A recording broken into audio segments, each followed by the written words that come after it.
Hello, everyone. Welcome to TPK Roleplay. I'm Dungeon Master Phzoul, and thank you for joining us for the second part of our I guess, two-shot, 55 Below Zero and 6 Feet from Hell. If you did not see the first one, don't worry. You'll get up to speed pretty quick. I'll do a quick recap, but it is available on YouTube if you want to check it out. We'll be using the one-shot RPG system tonight. That is available on DriveThruRPG as a pay what you want product. Before we jump in, I just want to thank Lucalock for support here. Also overlays, and I know Proper Nerdy works on that as well. And if you see any map tonight that looks amazing, then Proper put that together for me. If it doesn't look amazing, then that would be me that put it together. Just a caution, this is a horror-themed game. There'll be some body horror, violence, gore, mature themes, and some potentially very emotional situations, potentially. We'll see. If you do feel things are getting too intense, feel free to hit the mute button or go over and check out something else, like, I don't know, Dungeon Bitches or something like that. By the way, we do have a new reaction board. It's for the one-shot RPG system. I hope some of them I hope you'll use. Others I hope maybe that you won't. But you can bring up the reaction board by typing in !55 below in the chat, and you can do things like spend a buck and heal a character 10 points. You could spend 20 bucks and give a character God mode. What that means is that they will automatically succeed all cheat death rolls for the entire session. That doesn't mean they can't die. So cheat death is a mechanic where if you roll equal to or lower, you can avoid damage, but your cheat death lowers by 10. In this case, they will automatically succeed, but their cheat death will still lower and will still run out. You want to spend $50, the whole party gets God mode, or if you're particularly cruel, you can spend 100, and what that does is it puts the entire game into sudden death, where every player's cheat death stat goes automatically to 0 for the rest of the session. All right, I think, so I will do a recap, but before I get into that, let's throw it over to the players, and you can introduce yourselves. I guess we'll do it in overlay order. Introduce yourselves and your characters. Hi, I am Lucalock, and I am playing Niamh Millar, a microbiologist determined to be final girl of this session. And you were the unexpected ass kicker of session 1, shoulder tackling one of those critters. Who's got a strong survival instinct. Yeah, this is what she shoulder tackled. This thing right here. All right. Next up. Hey folks, Sal Biffa. I'm here playing Lucian Abigail Popperweight, the sort of young and innocent, to the point of clueless son of philanthropist parents that have set up this whole facility. He is frankly just trying to stay alive, and, well, I think it'd be fair to say isn't even particularly good at that. That's how we've got so far.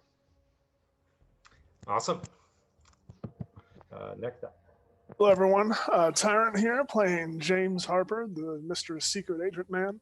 I've already used cheat death once, so let's see if we can use it plenty more. Real quick, I did want to bring up, we are now affiliates for Found Familiar Coffee, and if you scroll down on our board here and click on the link, not only will you be giving them a notification that we are referring you, but you can also use TPK, that is capital TPK, no spaces, at checkout for 10% off your entire order. So go get yourself some nice merchandise and coffee. Very good. Ikaz the York here, and I'll be continuing playing Maksim Syuznik, the Russian wilderness guide and security expert. Awesome. Great to have everyone back at the table. So let's slip on our silk mittens and get started. So in the darkness of the Antarctic night, the winds relentlessly dance around the frozen plain and enshrouding Ross Station in a hurricane of snow and ice. Trapped behind the walls, the events of the past few hours have replaying over and over in your minds. It started out on the ice with the penguins, an entire colony slaughtered. You then discovered a bullet-ridden Altrak inside the frozen body of a scientist from Smolensk Station. After a harrowing autopsy, where a small bug-like tentacled creepies were discovered hiding inside the scientist's body, you came face to face with a pack of strange predatory beasts that must have followed you back to Ross Station from the penguin murder fields. After an unsuccessful attempt to restore communications, Jin Chen and Pia Padero, 2 NPCs, are dead. The rest of you are trapped. On the other side of the station walls, you know the creatures are waiting, watching for the next chance to claim a victim. Are they some unknown species that has walked the ice dunes of Antarctica long before humanity set foot on the snowy abyss? Or is there something more sinister afoot? So we begin inside the station, and so this is the aftermath of the attack. If you recall, the attack occurred on the roof of Ross Station. One of the creatures managed to make it into the observation tower, smashed through the glass, but thankfully Niamh shoulder tackled it out through the window where it plummeted to the ground. Maksim and Jim managed to survive, and I believe the last that you saw of the beasts, they were tearing apart one of their own that had been wounded in the confrontation. And as everybody's kind of trying to pull themselves together, Russell Van Kurt, you can see him here. He's like, "You Russian son of a bitch," and Maxim, he's taking a swing at you. So you're gonna have to see if I make a success. Yeah, he's gonna nail you unless you make a dodge roll. Your base chance is 50. Yeah, I'm gonna make a dodge roll on that. While he's making that roll, I'd like to say, Ikaj, you are now a god. Congratulations. Okay. Oh, geez, nice. Yep. I rolled a 17. That's good. So your base chance would be 50% plus dodge. By the way, in this case, 70. you could also have used melee because you could have parried. Yeah. Ah. So you block his, you avoid his strike, and it's up to you now. Do you just let it go? No, I like hold his arm, like, what is this? He goes, what the fuck are those things? They're horrible beasts. I don't know. And anybody else Your guess is as good as mine. goes, bullshit. They came from Smolensk. What kind of fucked up shit are you Russians doing over there? I'm pretty sure we are not making dinosaur, but I don't know what happened. He'll turn to the rest of the group. He's like, "Am I wrong?" And he looks like he's going to make another. He looks like he's going to make another lunge. This is the bully, right? Yeah, the It's- bully. Yeah. Niamh will kind of speak up. It's unclear whether or not these creatures were created by the Smolensk outpost, but they may have disturbed something.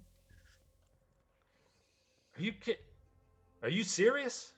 He looks towards. He'll look towards you, Jim. You'll see that no one is really backing him up. He's kind of standing. Everybody kind of actually takes a step away from him, but he looks towards you, and he's like, you and Gibbs, because Gibbs, everyone knows that Gibbs is special forces, and he's like, "Are you seriously just gonna stand there?" What's this guy's name again? Russell. Russell. Russell, there's no point in pointing fingers. Let's just calm down and hunker down. There's things out there that tried to eat us. Some of us are dead. We don't need to be pointing fingers and seeing who we can vote off the island, all right? You know they came from Smolensk, he'll say. As I he'll don't turn. know anything. For all we know, they came from space. Gallagher will nod at that as he's there, but Russell will look towards. If you recall, Hugh, he doesn't speak, but he was with you guys out in the penguin fields. He is good friends with Russell, so Russell will look towards Hugh and say, "Come on, Hugh." He goes, and I fe- he'll just kind of walk off, but he'll pause just to glare at you, Ikaj. He goes, I know something's up, and I'm going to find out what it is. You'll know just as much as I do, believe me. And as he storms off, Hugh, as you know, tends to be a lot friendlier than Russell. He follows just because he's Russell's friend. But Eliona, who is also from Smolensk, so just for those of you who did not tune in last time, Eliona and Ika or Maksim are here on kind of an exchange program between Ross Station and Smolensk.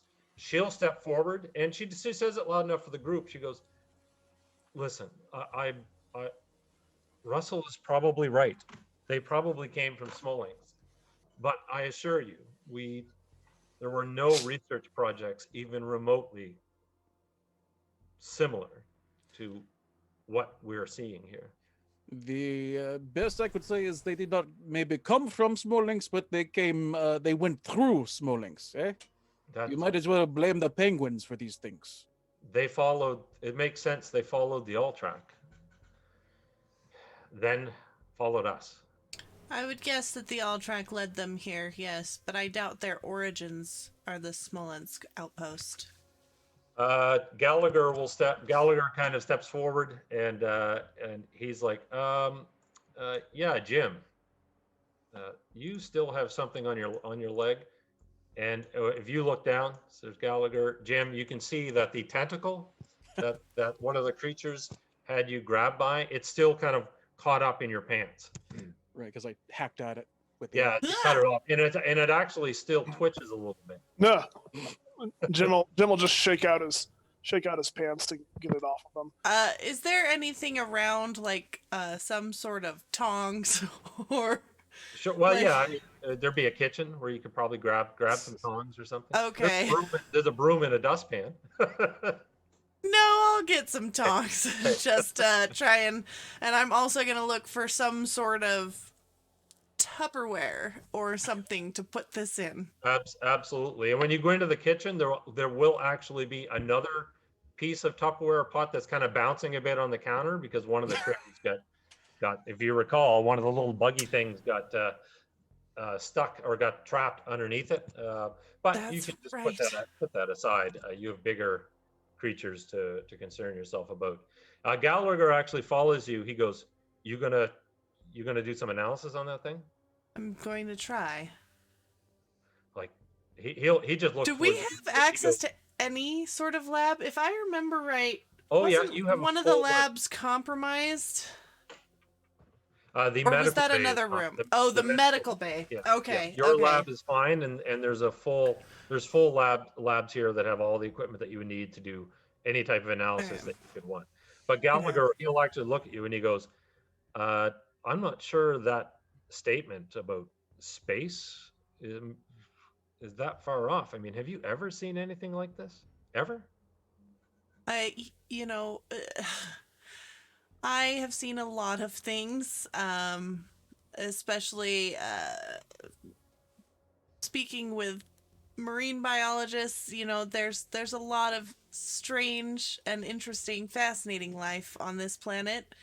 So it's not outside of the realm of possibility that this originated here on Earth, but then again, it's a very big universe. Well, they definitely didn't originate in this ecosystem. You saw them on the roof. It's like they didn't know what ice was or snow. No, definitely. Wherever they are from, it is not from here. This continent. Well, listen, I'm not. I don't know anything about biology, but I'm a scientist. Can I help? Yeah, if you would like to. And So he'll she's gonna try and go to the lab and. Yep, you can grab it. And as you're heading in, Namla will actually follow along behind. Because all the scientists here, they're desperately kind of looking for something to do, to kind of feel like they're taking action. So before you know it, you're kind of in the lab. You've got the tentacle there, but you've got other scientists are kind of piling in one after the other, doing whatever they can to If which other will give you a bonus. scientists if other scientists are gathering around, crowding me, I am going to like look at two of them and say, how about you two go back to the kitchen and try and take care of that other creature that is currently still alive, possibly incapacitate it somehow so that we can study that as well. They'll nod and head off, leaving just Gallagher and Ramla with you. Alright, I don't want everyone just cruising around me while I'm... But because of their help, I will give you a plus 10% bonus to your science roll. And you can make that, it'll take you a little bit to analyze it, but you can make that roll whenever you like. Lucian, Robin Bonds, who's the helicopter pilot, if you remember, and she's been, she was essentially befriending you, at least, or trying to in the last session. She'll actually come up and she's like, "Are you okay?" Oh, well, it's quite hard to know, really. I mean, well, no, nothing's happened. I've still got all my various extremities, but, well, I don't know. My nerves are rather shaken. How about some hot chocolate or cocoa? Oh, yes, that'd be lovely. Thank you. I don't suppose we've got any marshmallows, do we? They go lovely. I think we can probably find some. Come on. Robin looks towards you, Jim, and she'll just, she kind of gives you a look in the sense that she's genuinely concerned about Lucian. But she kind of that nod, that exchange of looks, she's like, I'll take care of him. I'll babysit him. Don't worry, type thing. Right.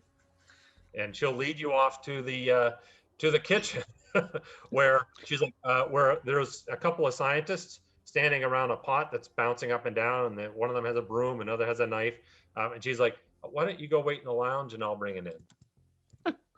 Right. Yes. Of course. Everyone seems very busy. I'll just mosey on, shall I?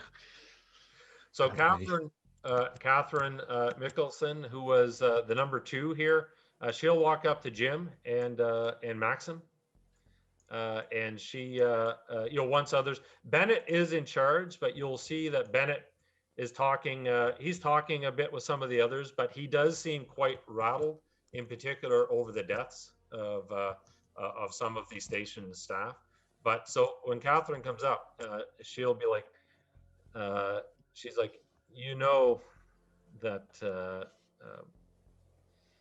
Bennett's a good man, but I'm worried that he's not going to be able to handle the pressure.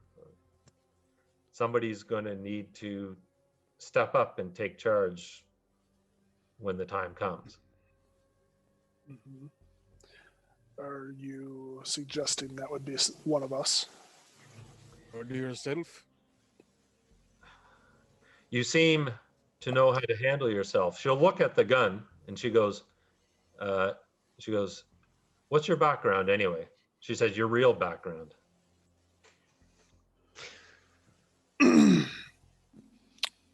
Just a scientist. She'll give you you don't have to make you don't have to make an observation roll or anything.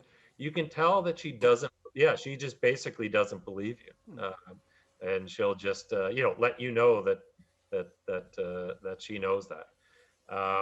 But she'll turn and she'll go over. She's like, "Well, someone needs to come up with a plan," she'll say. And she'll turn and walk over towards Bennett, where they'll both kind of engage in conversations. And you can give me an observation.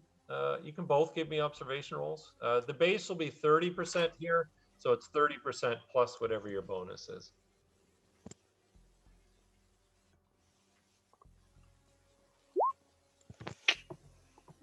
I rolled a 93, so. All right. So you don't get a good read on Bennett as to how close he is to snapping, but he seems, talking over there, talking to Catherine. He seems calm enough. But just to remind you, so Bennett's wife has returned to stateside, and he has a baby on the way. So he's, so obviously he would have a lot on his mind. I'll go ahead and look at Jim, like as she walks away. I'm like, "You're a scientist, and I am an American insurance salesman. Come on, what is this?" Gibbs will join. Gibbs is listening. He'll walk over. Just listen. Yeah. Jim will just give Maxim a kind of cursory glance.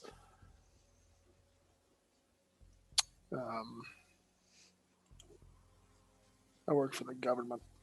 Hey, Gibbs, we need to make sure the site is locked down. Would you mind sweeping the perimeter, or just the inside? And he goes, the windows are, he'll say, any window large enough for those things to get through or in the observation tower. Well, that's a breach. He says the odor doors, he says most of the odor hatches are fairly strong. Then again, I don't know these creatures' capability, but he'll point to the door that you all basically just ran down through. And he goes, that interior door is the only thing standing between us and them. As soon as they figure out how to use stairs, they might be knocking on it. Do you have any way that we can reinforce it? I know we've got tools and things to fix the... He says we have a workshop and a bunch of guys that are useful at fixing things. Of course, now that means someone's going to have to talk to Russell. I don't think he likes me. And maybe I'm biased because he took punch at me, but... Well... I don't think Russell really likes anybody. No, I am interested to see if this... what Niamh's research comes up with, because if it is extraterrestrial, then I don't know. We need to. Jim's gonna look around and look for who was manning the comms last time. They're both dead. Oh, they're both dead. They're both dead. Great. And Jin Chen, yeah. Realizing they're both dead. Gibbs, do you know anyone who might be able to man the comms or get that going? Because I've had some training. Let me take a look. Yeah, if you could try to get in touch with Smolensk, I think that's our best bet. If anyone is still there. I'll see what I can do. Right. Gibbs, do we have the CCTV here at this base? Maybe we can get eyes on the outside. He'll say, yeah. There's a couple, but just near the entrances. Because I'll fire. You can access them in the command center. All right. I think we should go there and get because it looked like hell out there, but we only saw a little bit of outside, so we probably should get eyes on what we are dealing with. Yes. Yeah. Yeah, that'd be a good plan. We can also look out windows where we can. Yeah, I would not recommend it. In the meantime, he'll say, one of you guys want to help me with the couch? Maybe we can put it in front of that door. Yeah, I help. All right, Niamh, you want to make your science roll, please? Yeah, I rolled a 91. Wow, a 91. Did you save any of your experience points? I have 4. Yep, I saved them all. All right, you want to spend one? Yep. Okay. You can spend one. So the tentacle, so the first thing that you note is the tentacle doesn't quite realize it's dead yet. It's still, the cells are still like, it is dying. There's no question. But its metabolism and even borderline regenerative abilities are pretty incredible.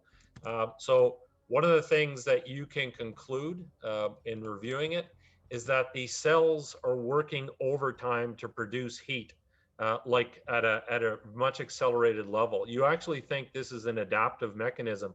They are not native to this climate, but it's incredibly cold. But their cells are producing heat, almost like their body is intentionally giving them a temperature. But there is a big implication to that. They are burning calories like crazy, which means they need to eat, and they need to eat often. Okay. But the actual, there's some enzymes and proteins. You're quite excited. I mean, there's a paper. I mean, you actually think some of these things there could be medicinal uses. This thing's DNA structure is amazing. And it's carbon-based life form that appears to have a Earth-based DNA structure? So its DNA structure is a little bit weird. No, so I'm going to say it's not like anything that you've seen Okay. on Earth. So it's a little bit different. There are some similarities between it and the little critters. They come from the same ecosystem. You can conclude that. Okay. But that ecosystem is not this one. It's not Right. Antarctica. Yeah. But they do consume oxygen. So they're definitely from an Earth-based world, if not this world one. or type of environment. Right. Okay. So okay, I will after so after Gallagher, examining that. yeah. So Gallagher looks at you when you kind of conclude the results, and he's like, so basically you're saying the more time that passes, the more desperate those things are going to get? Yes. We better tell I don't know. Ideally, we could hold up until they eventually starved. However, I think with their strength that they've displayed, we might not have that option. So they just ate. How much time we got? I'm not willing to hazard a guess, but I would just say time is of the essence here. All right, well, you better tell Jim. They got to know Yes. that those things are going to start scratching at the doors. Will you see to the remains? Yeah, I'll take it. They'll put it in a biohazard bag. And yeah, I was gonna say, do you have like a biohazard unit here? Yeah, and he'll say, well, he'll freeze it. Okay. Yeah. So you can head out and try to find Jim. I'll go find them. Yeah. Are they still just pushing that couch or? And Maksim be doing right now? Well, if we put the couch against the door, I'd try and get other people to like reinforce it, but I was going to go ahead to the command center and look at the cameras. Okay. Yep. Yeah. On that suggestion, that's probably what Jim would have done immediately. Jim is more interested in trying to figure out if he can get eyes on Smolensk from the command center, like if they share a CCTV or something like that. Yeah, you wouldn't be able to do that. Yeah, that's what I figured. Yeah. So, but you guys can be in the command center. You can be looking at out through the cameras. Right now, it's quiet. You don't see anything, but you can be kind of watching intently. Now, it's snow. I mean, visibility is not great, but I will give you an observation roll, but I'm going to make it odds of success 10%. Ooh. Okay. So you can add your observation to that. That is a 13 for me. Oh, nice. So, and if one of you makes it, you both make it. Yeah. So, I did make it. Cool. Maxim, as you're flipping around the cameras, nothing, and then suddenly you see like a drift shift, and you can spot one of them. He buried himself in the snow right beside one of the exits. So obviously knows it's a door. It's the entrance to the workshop. You know that's where Russell is right now. You also know that the hatch on that door is faulty. That's right. So it doesn't secure very well. But right now the beast is just basically it's almost like an alligator in the water. It's buried itself in the snow. Its eyes are above it, and it's just watching the door, hopefully waiting for someone to come through it. So they are smart enough to hide and set traps, then know where their food is located. So this is not good. And at this moment, Niamh, you walk into the operations room, operations center. Jim, I'm done studying the sample. I think we need to consider moving from this location. Maksim here had just pointed out that they seem to be lying in wait for us. They have covered themselves in snow. They seem to have an adaptive capability and are burning calories at a very high rate to produce heat to survive in this cold, in a little bit they're going to start getting very, very hungry and very desperate. Do we have the ability to get out of here unseen? It would require the, so here's the challenge. Getting out of here in an all track, other than going to Smolensk, is not possible to get back to like a Munson Scott. You can get to Smolensk. The only way to get like out of this region is the helicopter, which is sitting there. I mean, it's fueled, it's sitting out there ready to go. And just to remind you, there is one all track. So at the front of the base, when you guys arrived back from the Penguin Field, you drove right up. So there's one all track in that kind of courtyard in between. So it's not that far from the door. Maybe distraction of some sort? And so you can think about that. I'm just going to switch over to Lucian for a minute just to bring him up to the same time. So a hot cup of cocoa with marshmallows gets handed to Lucian. Robin comes in, she'll sit down and just kind of sip quietly at the cocoa for a bit. And then she just kind of looks and she's like, she goes, "You must have had an interesting, I don't know, life, childhood. I mean, well, I don't think anyone's ever asked me. I wouldn't know if it was interesting compared to you. I mean, you fly around in helicopters all day out in the snowy tundra of nothingness. I mean, what could be more exciting than that? Just endless fields of white emptiness stretching on as far as the eye can see. It sounds pretty thrilling, if you ask me. No. I spend a lot of my time, well, the opposite, really, indoors. Would you believe?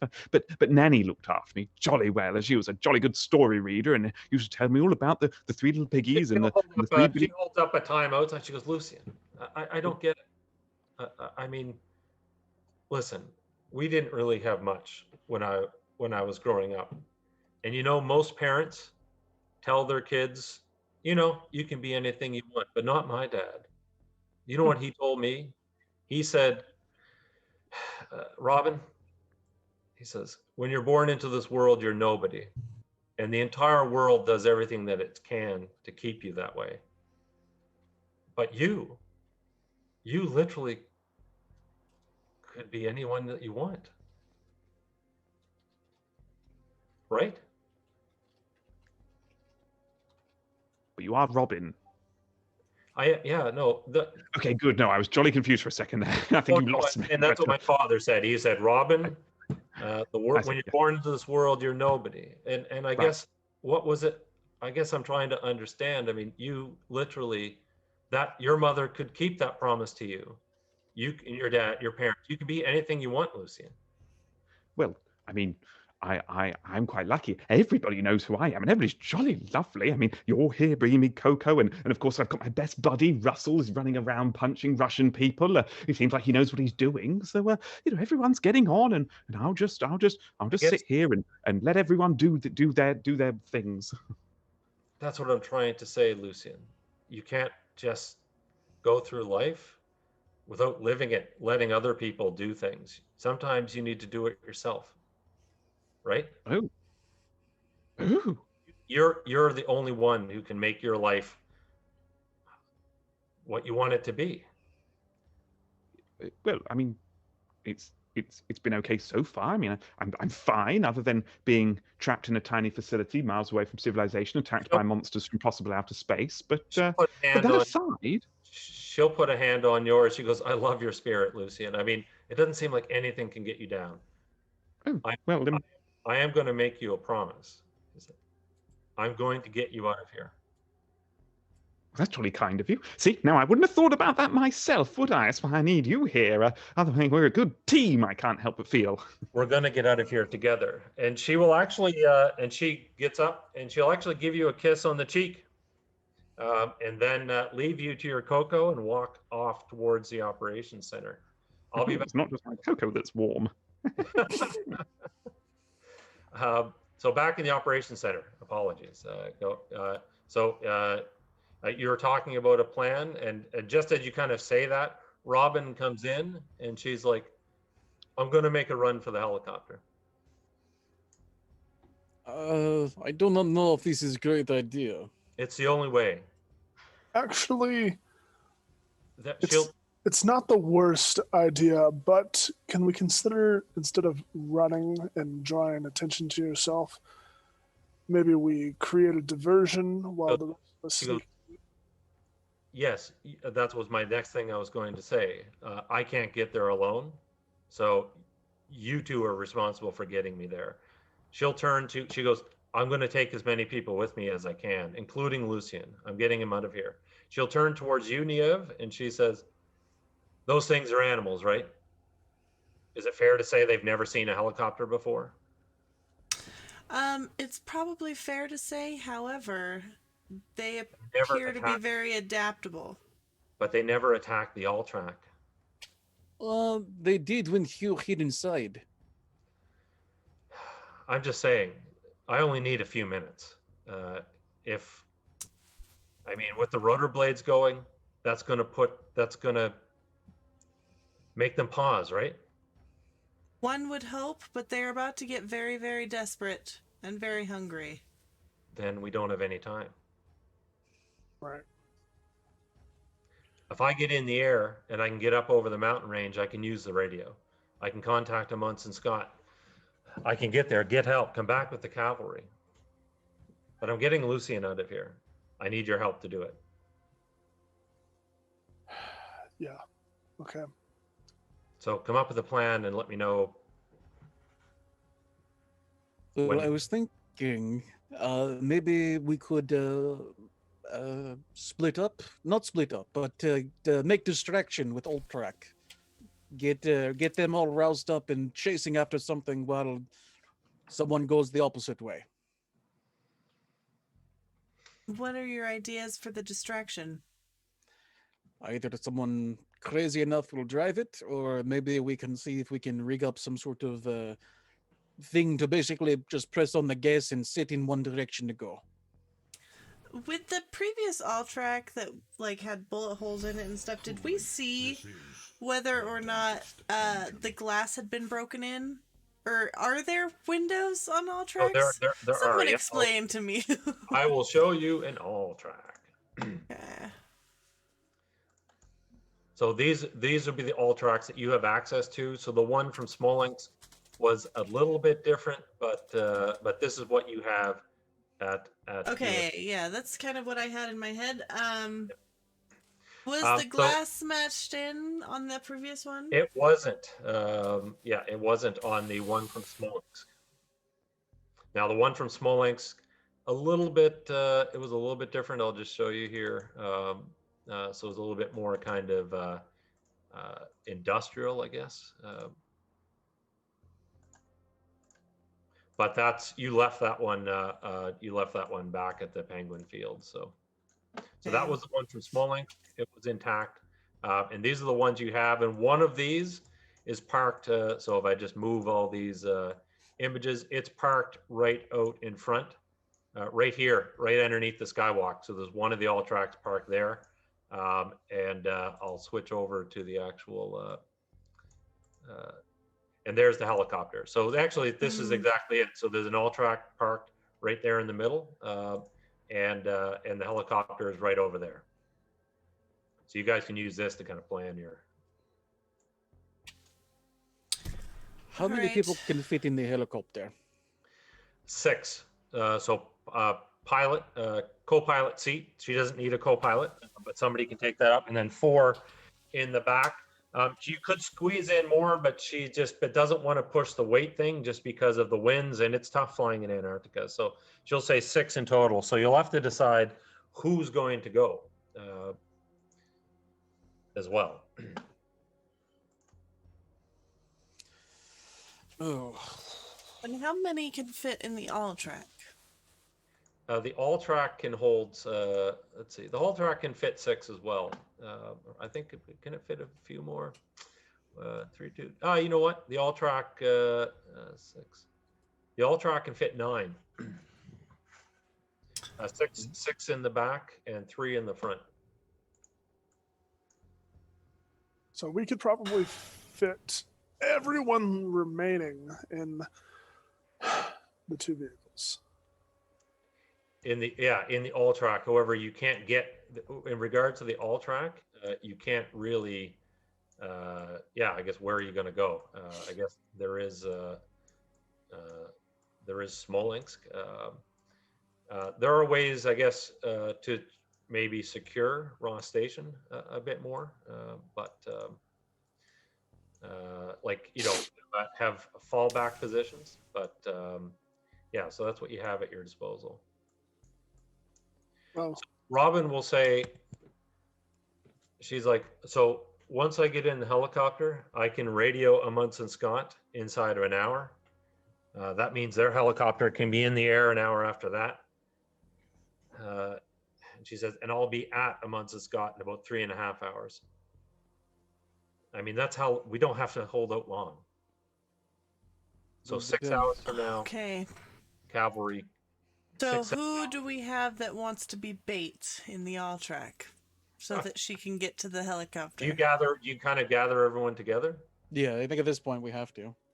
Yeah. Well, I think I was asking Harper and Maksim that before we gathered. Yeah, okay, yeah, that makes sense. If you need someone crazy enough to do it, I think I might be the man. I'm feeling quite lucky tonight. are you sure? Yes, I'm crazy enough to do it. Let's do this. All right. If someone wants to help out and maybe bite back with a couple of rifles and really draw out the attention, maybe that would help. But I imagine we will not be sending Gibbs on the helicopter. He's too valuable as a too shooter. valuable here. So Gibbs and I can provide you cover as you make your way. So Gibbs is doing cover. Robin has to go because she's flying. Lucian is going to go because he's a VIP. Are you going to bring others in on this plan? I think we got an idea now, but strategically. Yeah. Yeah. I think we let others know what the plan is so far. Realistically, the best person to fortify Ross Station is Russell and Hugh. There's welders and stuff like. We're not letting Russell and Hugh off base. If we're gonna die, they're gonna die with us. I say we have the head guy go because he obviously is on the verge of a mental breakdown. Any other on the way? Yeah. Yeah, the second in command seems like she's got her shit together, so let's keep her. Yep. And then let's send scientists away because they're essentially useless. But Niamh is actually.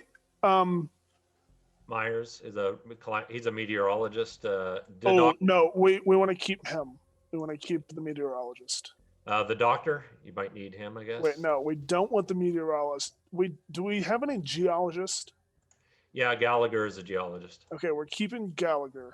Okay, so Gallagher, Catherine, Russell, and Hugh are all going to stay. Frankie is kind of the cook and stuff.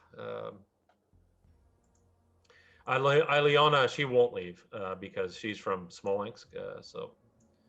If you can mention it to her, but she's like, no, I'm staying. Right, right, Maksim?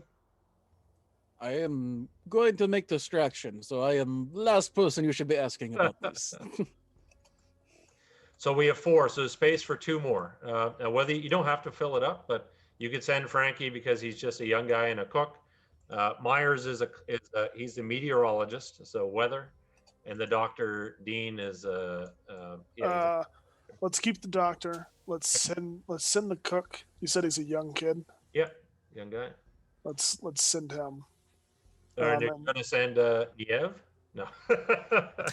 No, Niamh's badass. Actually, see you later. No, probably the meteorologist and you don't have to fill it up. That's up to you. I mean, if you just we should fill it up. Yeah. Yeah, so try and get as many people out so you alive. can say Myers is a meteorologist, and everybody else will stay. Okay. Meanwhile, Niamh. Yes. While we're executing the plan, do you mind keeping Russell busy? Busy how? engage him in conversation. Something I really would rather him not fuck up the plan in the middle of the plan. Okay, Have you where ever can I seen, find him? You ever seen Night of the Living Dead? He is the old guy in the basement that screams and ruins everything. I actually haven't seen the movie, but He's classic. You've got to see it. Have you you know, seen A maybe Quiet after all this Place? is done. Wait, what? Are we in a That's not specific out time yet. period? Yeah, we're kind of like 2005. 90s, I thought, or early Shit. 2000s. This is why I went with black and white movie. He's American cinematic classic. So Do I know where Russell is? he's in the workshop with you. Yeah. Okay. Yeah. Yeah, I can do that, Jim. Thank you. I All right. Okay. Robin. Yeah. I'm assuming Robin's been kind of with us a little bit. Yeah. Go gather up these people discreetly. Okay. Get them ready. Maxim, I'm going to go get Gibbs, and then what? Do we have a working clock? Do we have like wristwatches or anything? Oh yeah, you'd have wristwatches. There's clocks around the station. You have power, all that stuff. Everything's still working. Okay. My watch is calculator. What is the specific time at this moment? To some extent, it doesn't matter Okay. because it's dark. It's dark for 6 months, but we'll say it's probably late evening, so 11 o'clock at night. At 11:10. Go. Just Open the front door. So are they just going to make a run for the helicopter, or are they and Maxim's going to go for the ultra? Like a hurried rush. Yep. Okay. I think let me go out first, so Okay. I am Right. first thing seen, and Yeah, I will try to make commotion. Exactly. They will, go at that specific time, but we will Yeah. plan Yeah. our assault. She's like, are you going to be with us? She's as in like over like covering. Yes. Yeah, she just wants that reassurance. All right, I'll go get Lucian ready. So she'll head out, and she'll find you, Lucian. Back, your cocoa is all gone, but it was was refreshing. She'll come in, and she goes, Lucian, we have to keep this quiet, but we're leaving. We're going for the helicopter. Oh, right. We're all leaving. I don't think we'll all fit, will we? Oh no, only some of us can go, but we're going to get help. We're going to send help Oh, back. right. It's up to us. We need to be the heroes. Oh, you and me together, a team. That's right. So anything that you need, get it now. Okie doke. I'll go and get Russell. Perfect. No. She's like, wait. No, Lucian, you can't tell Russell. He's not going But on the. Russell's my best friend. We have to get him out of here. He can't be trusted on his own. He's far too weak. He's not going. He's needed here. not? He's needed here. He Why? needs What to does he do? because the people who we leave behind, Yes. they're going to be in a lot of danger, and Russell can Oh, save well, we them. definitely don't want to leave Russell. He's jolly lovely. He's got another job to do. He's going to be another type of hero. But Oh, us to go get the cavalry. Understand? Don't tell Russell. it sounds like we're running away and leaving them. If nobody goes, we're all going to die. We're going to die, Lucian. Those things will get in here and they'll kill everybody. Our only chance, it'll be a week before anybody notices that there's something wrong. We need to go. So get ready and don't tell anybody. Promise? Promise? All right, then. Oh, okay, yes. If you insist. And she will. Nagging already. Jeez. We want to save him? So when you enter so Niamh, you can enter the workshop. You can see Hugh and Russell are, they're tinkering around with things. When you come in, Russell will turn and he points to a sign near the door that says maintenance crew only. I'm just gonna kind of lift up my hands and that doesn't matter anymore. Like, what do you want?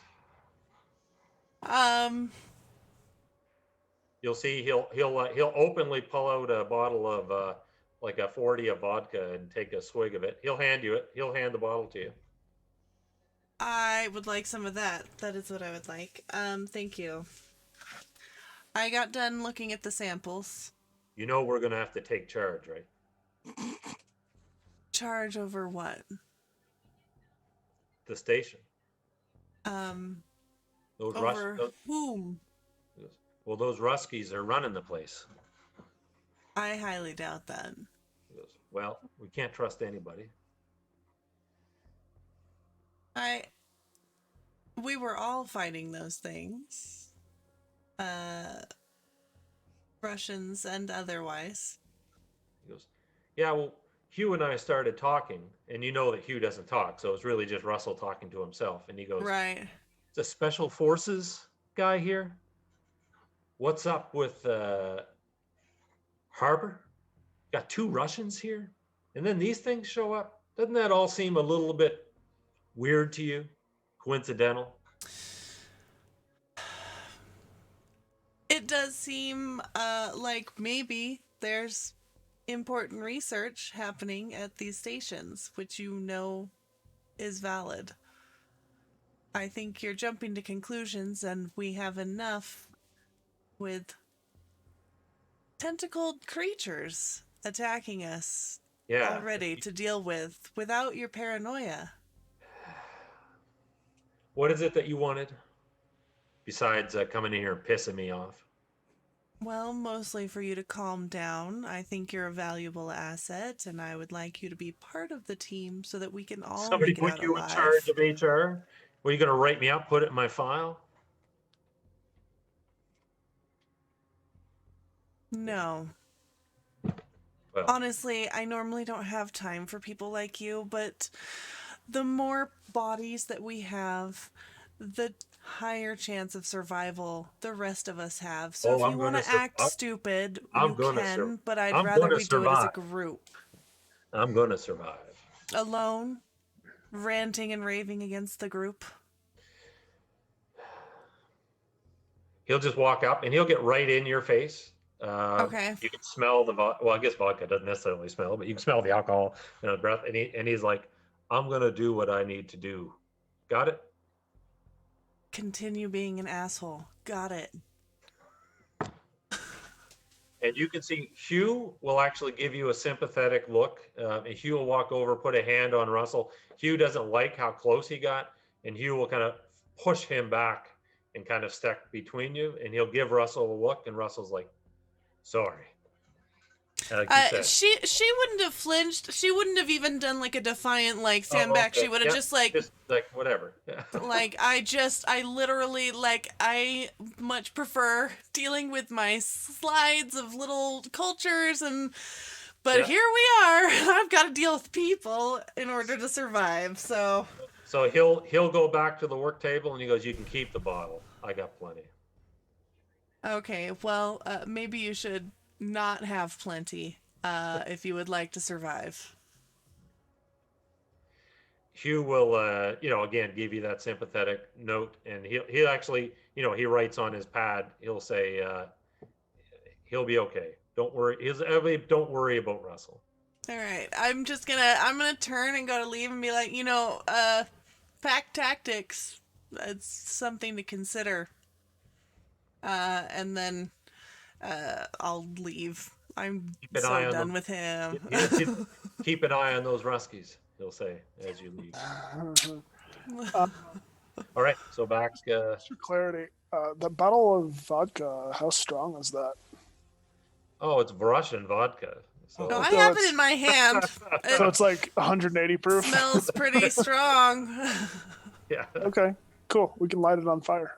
Yes, Molotov cocktail. Yeah.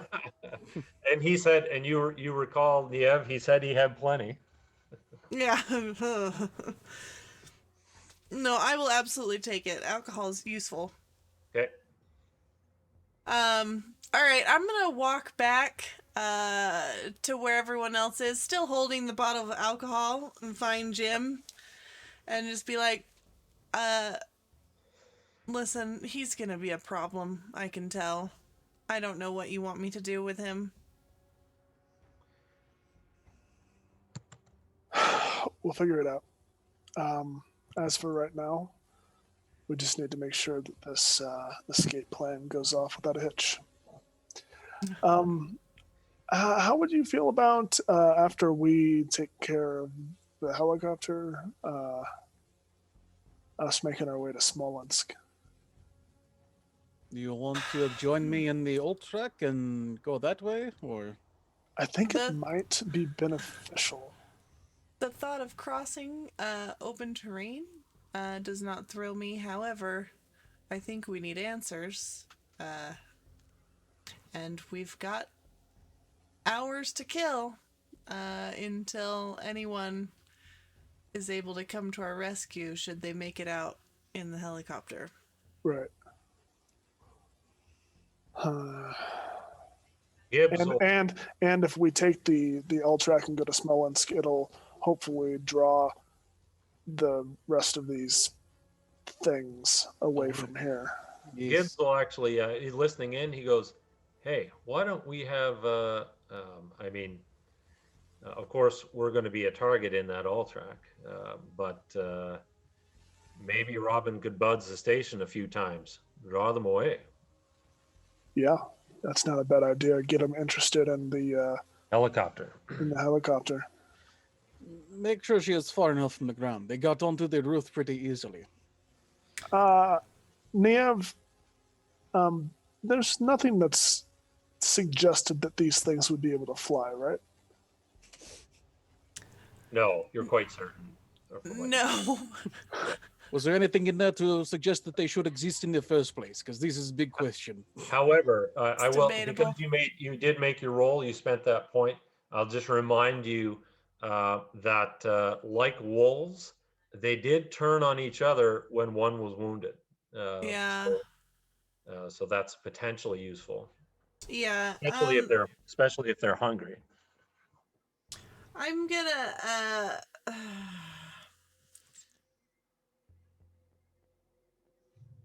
I think it's possibly a bad idea to have Robin when her mission is a little critical to anyone's success or survival to try and risk herself being bait or drawing any attention from these creatures. I think we send her off because otherwise we're stranded. All right, we just need to, Gibbs will say, we just need to, we might have to fall back here. It just depends on how they react to the all track. But you know what? I happen to know a guy that really wants to be in charge of this place. As soon as you say that, Catherine Mickelson will enter the room. She goes, let me guess, Russell? Yep, he can be king of this little castle if he so desires, I guess. Well, we go to Smolensk. So she'll say, going to Smolensk, do you think that's a good idea? No, I think it's a terrible idea. But maybe since these things seem to be moving away from Smolensk, so perhaps we can get behind enemy lines. And you realize, Niamh, as well, you realize when he says that, they're following food. Yeah. Yeah, that's what they're doing. Yeah, and I think possibly that there's a chance that someone at Smolensk came across these creatures before whatever happened there happened, and maybe there's additional information there. Yeah. Or, and this is why I said we should keep the geologist, perhaps there's been a cave-in that released these things from the earth, or an asteroid that landed and Do you did think something. this is a Jules Verne novel? They came from the center? Hey, listen. I may not be as scientifically inclined as you are, but I know my references. All right. Besides, I would say more Stephen King movie. What with Jurassic Park? Or not Stephen King. Who is Spielberg? Has the Thing come out at this point? Yes, it has. Yeah, that's from the 80s. Yeah. Yes. Just All right. So, Lucian, do you have to gather anything up, or are you just waiting patiently? Yeah, he'll go to the room that he was staying in and pack in his diary and his writing things and his bear and tuck them all safely in his little backpack and put on his find his gloves at the bottom and be like, I knew I could trust you, Mummy. And he pulls his gloves on and he's like all tucked up in his little hat and his scarf and puts his big coat on. It's kind of one of these like huge, big, puffy ones. He looks like the Michelin Man, just like one way around the place. And, He sort of pops his head back out and just goes, "I'm ready to go." go fucking where? Says Russell, who's standing at the end of the hallway. Oh, Russell. Oh, good. I'm glad you're here. Look, I say congratulations on being a hero. I'm jolly pleased for you. Looks like I'm running away. Running where? Well, we have apparently. I've got to go to the helicopter because we've got to go and get some help because it looks like we're in a spot of bother. And I heard you and the rest of the chaps are going to stay here and be heroes. So congratulations! That's very good news for you. I'm jolly excited to see how you come out of all of this. That's what they said. Heroes, eh? Yes. You've got a tab to cover. Don't forget. Hmm? You have a tab. Oh, no, don't you worry. Just send me the bill, and all will be taken care of when all this is blown over. And he'll turn and walk. He'll turn and walk away without saying another word. Oh, well, good luck. It's good having a best friend. I like it. All right. So everybody ready? So Catherine. So you gather. I'm assuming you're going to inform everybody at some point. right. First things first. Yeah. Gibbs, I need you to cover the helicopter party. I need you to make sure that they get there. Yeah. And if they start getting chased, I want you there with the automatic weapon.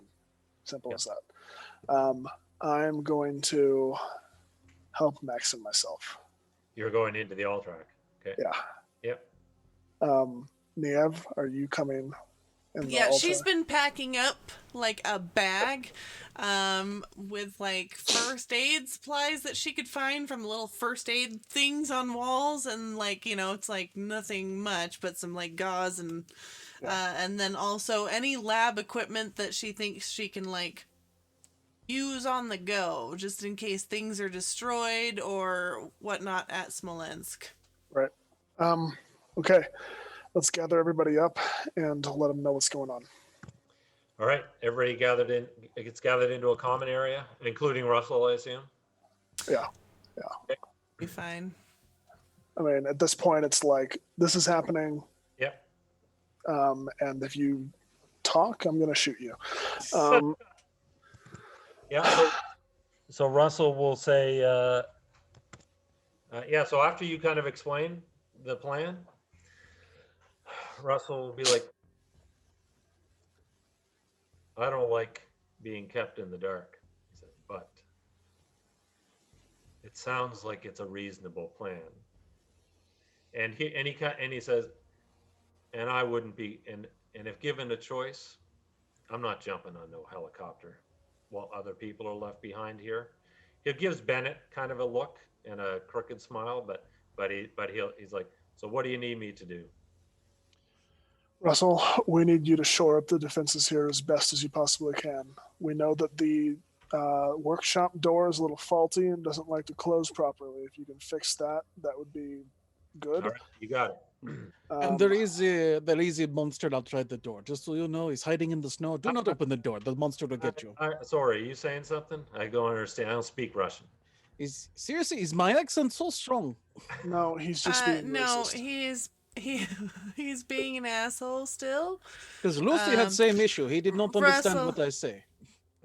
just so that you can survive and hopefully keep this place good so that we can come back to it, will you please hear that there is a monster, creature, whatever you want to call it, waiting outside the door? Good to know. Thank you. As for the rest of you that aren't going on the helicopter, we are going to be making our way to Smolensk to see if there are any survivors and to see if we can find out the root of this problem. If you would like to come with us, speak up now. If you don't, your job is to stay here, wait for help, stay alive. I will Catherine, warn you. Catherine will actually say, she's like, if they make it to a Munson Scott, help will be here in 6-7 hours. Why not wait? This is also part of the plan to hopefully divert attention by monsters. They seem to travel for food, so we send food out for delivery. Hopefully that draws attention away from this. Russell will laugh. He's like, no thanks. I'll be staying here. He goes, you know that you're basically going to be driving to Smolensk in a sardine can, right? So you speak Russian now. This is it? You understand me? he's like, and he'll turn. Yeah. Let's go, Hugh, and they'll head out. Gibbs will say, I'll cover those approaching the helicopter, and of course when you name the people that are going, there'll be a few kind of tears and stuff, and everybody is in agreement. Nobody puts up any kind of trouble. Clarification, is anyone coming with the three of us to Smolensk? Gallagher, Leona and Gallagher are definitely going. Okay. Catherine, she'll actually say, she goes, I just don't think it's a good idea. I think we should wait. Maksim Syuznik, his terrible idea. His worst idea ever. We're going to need someone with a firm hand back here, so it's good you're staying. All right, and she'll go over. So I guess everybody gets their jackets on. Gallagher's got a gun. There are a few extra guns like pistols. So there were 2 rifles. Yeah, I have a rifle. Maxim does too. And Maxim. So there are some pistols. I don't know if he can. I think Russell has one, if memory serves me correctly. I don't know if Niamh, would you take a pistol or no? I would take one, though, like, my skill isn't going to be particularly high with it. All of my knowledge of working one would come from the movies. Okay. Yeah. We also have a couple of ice axes, right? Because that's what Maxim had too. That's right. Yeah. Can I grab a couple more bottles of vodka? Yep, you can. Yep. Yeah. You talk to Russell, he'll give them up. He goes, I'm putting those on Lucian's tab, just so you know. Well, he's got enough money to pay for it. Seriously, stay safe and try to stay alive. He goes, you keep your eyes on the people you're traveling with. Something's not right here. Yeah, I know.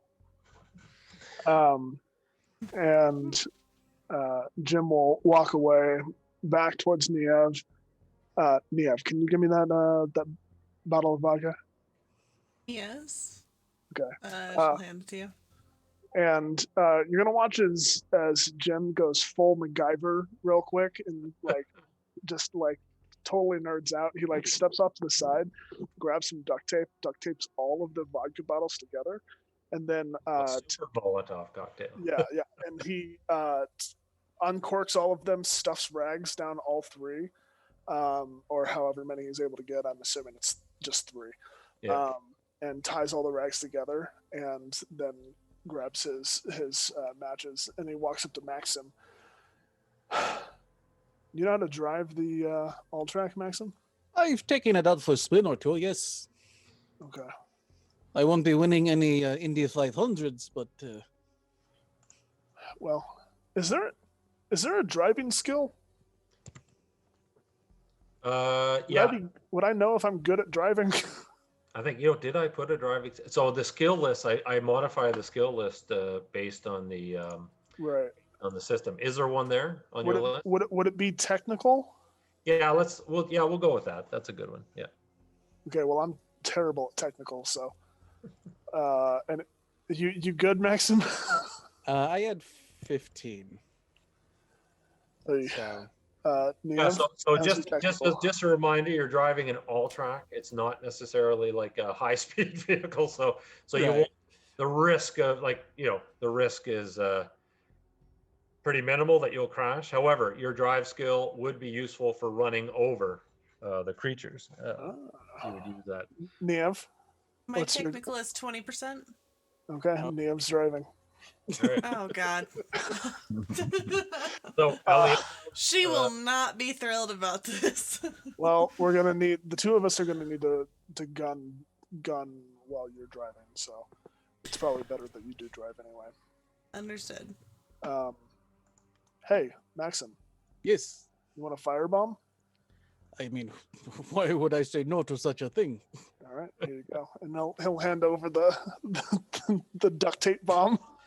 Maxim just stares at this like, I have had Molotov cocktails before. This is a cocktail party. Why do you duct tape all three together? Bigger blast.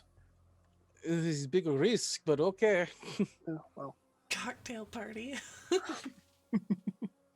and just before you'll catch Catherine Mickelson's, she'll kind of catch your gaze, Jim, and she just kind of smiles, looking at the Molotov cocktail that you just very efficiently threw together, and she'll just be like, "That's some good science." uh-huh. She'll turn and she'll actually give Bennett God, what's the quote? she'll give him a hug, even though that she's been kind of she's portrayed as being a bit cold and distant. You'll see that she seems to give Bennett a genuine hug and actually tears up a bit. All right. What do I I need to think- roll for this driving? What's my quote? I can't So Maxim's gonna go over to Lucian when he sees him. yeah, so hey. Lucian is here. Yeah. Lucian, can you understand me? Oh, it's a bit touch and go, old chap, but I think I just about spot the queens in there somewhere. But yes, I'll try. Would you like weapon? Oh, it was all going so well. I point to like a pistol. I point to an axe. Would you Oh, like crumbs! No, honestly, weapon? I haven't done anything wrong. Robin goes, "I'll take a pistol just in case." Okay, I give Just pistol. in case of what? What are you planning on doing to me? It's terrible. Please tell him if he wants weapon, he should take one. He's going to I be wanna take one, dangerous. You just stick by me, Robin says to you. Just move when I move. Get to the helicopter. Right you are. You're going to get into the co-pilot seat. Wow, co-pilot, Wait. eh? Huh, quite fancy that. Do we have floodlights? Yeah, there would be. Yeah. Okay, can we activate certain floodlights and not the others? Yeah, you can. Yeah. Good Okay. thing. Good ingenuity. So we're gonna activate all of the floodlights on the opposite side of the base as we run towards the all track and the helicopter. Maybe flick light switch on and off real quick. Yeah. Okay. So is everyone ready? Okie dokie. This I is guess so. wild. All right. So you're all going to head out the front door. Uh-huh. And some of you, those of you who are going first, are going for the all track. Yes. So good ingenuity on the floodlights. You can activate those. You might even flick them on and off a bit to kind of just make sure they're noticed. Is anyone we'll say that Catherine will go to the operations center where she'll watch the CCTV cameras. And even though long-range radio communications are not available, Gibbs would have some short-range stuff, so you can communicate with her via that if you like. Yeah, Maxim will take one. Like, if you see anything on camera, if they are nearby, let us know. And she will say, "I've got." So you'll over the radio, you'll hear Catherine's voice. She's like, "I see them. I've got movement. They're attracted by the lights." You can actually hear on the rooftop the kind of thud, thud, thud as a couple of them are running across the roof towards the opposite end of the base. Now is good time as any. Let's go. Yeah, quickly open up the door and start running out. The last thing that, so basically you open the door. Those of you going to the all track, rush out first. You feel the biting cold, the wind. The all track is so close. I mean, but it doesn't mean that each step isn't wrought with anxiety, as your eyes are constantly searching the darkness and the corners for one of these things. Should we leave this up to random chance? Does anyone have a die 6 handy? I have so in my games we have this thing called a skull die. We all have a die 6 that has a skull on it, and if you get the skull, then something bad happens. So basically, it's the 1. I rolled a 2. We only need one person to roll, and if you don't get a 1, you're good. You make it to the all track. So the all track crew, you make it. You open it up, and you're all piling in. Luca. Does it like open in the back, or how does the doors? So there's 2 on the side and 1 in the back. Okay. So 3 people can fit in the front. Let me bring the all track up here. I'll just leave it on this screen so you can see what's going on. But 3 people can pile into the front and 6 into the back. All right. Okay. There's how many? I'm piling in the front, I guess. 5 total. We have 5. We've got Gallagher and who else with us? Eliana is with you. I'll paste them over too. Okay, obviously, the 3 non-combatants in the front, and then we'll take the gunnery positions in the back. Right, okay. Maksim. All right. Okay. But Niamh is driving. She can't be up front. She's the one that's been kicking all the ice. Yeah. So Niamh, you drive into the cockpit, and you could have one person in the passenger side in the front shooting, and then someone in the back shooting. You could do that. Yeah. It's up to you guys. I'll stick to the back. So you're in the back. So Jim, you're jumping into the front. Yeah, that works. Okay. And Niamh, you fire up the engine. And the all track roars to life. You can smell the diesel fumes, and you can depress the accelerator. You'll hear the radio over the radio. You'll hear Catherine's voice saying, "They're coming." And we are going. I assume that I am trying to get it out of there just as steadily and And are you driving away from the helicopter? Is that the idea? Yeah, I'm just driving in whatever compass direction is Smolensk. So you whip around to the right, and you're coming around the corner. As soon as the all track goes, I'm assuming that's the signal for those folks to. They'll wait for your radio signal for the all clear. You can whip around the corner and start. I don't know if there's a horn, probably, whether you want to be using the horn or doing things like that. All right, yeah, no, I'll tap the horn. But as you kind of whip around the side of the the station, you can see running across the rooftop. So I'm just going to draw a little. I'll just draw a little freehand here. So you kind of go this way. You see the blue line, and as you come along here, so all of a sudden, like jumping down from here and running across the roof is one of those things. And with its powerful hind legs, it leaps from the edge of the roof, and it is literally sailing. And it looks like its trajectory might even be enough for it to land on the roof of the all track.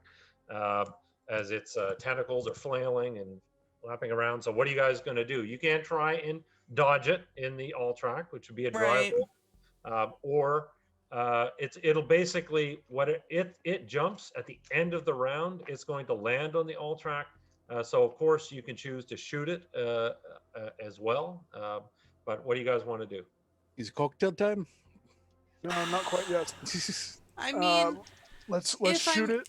Able to steer a little bit, but I doubt this thing is very maneuverable. Well, you're going to have to make a drive roll, and I'm going to make so it's not going to be a standard difficulty. It'll be much more difficult. First of all, I should see whether it will hit. I'm just assuming it will hit.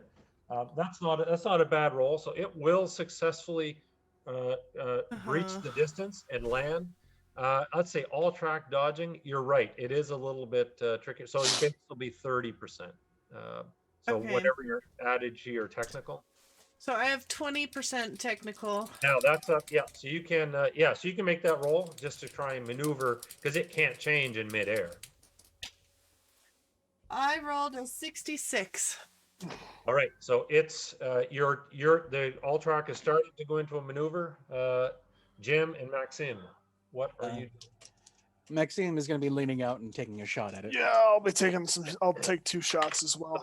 So just a reminder, when you take 2 shots, you subtract 20% from both. If you want to do 3 shots, you would subtract 40.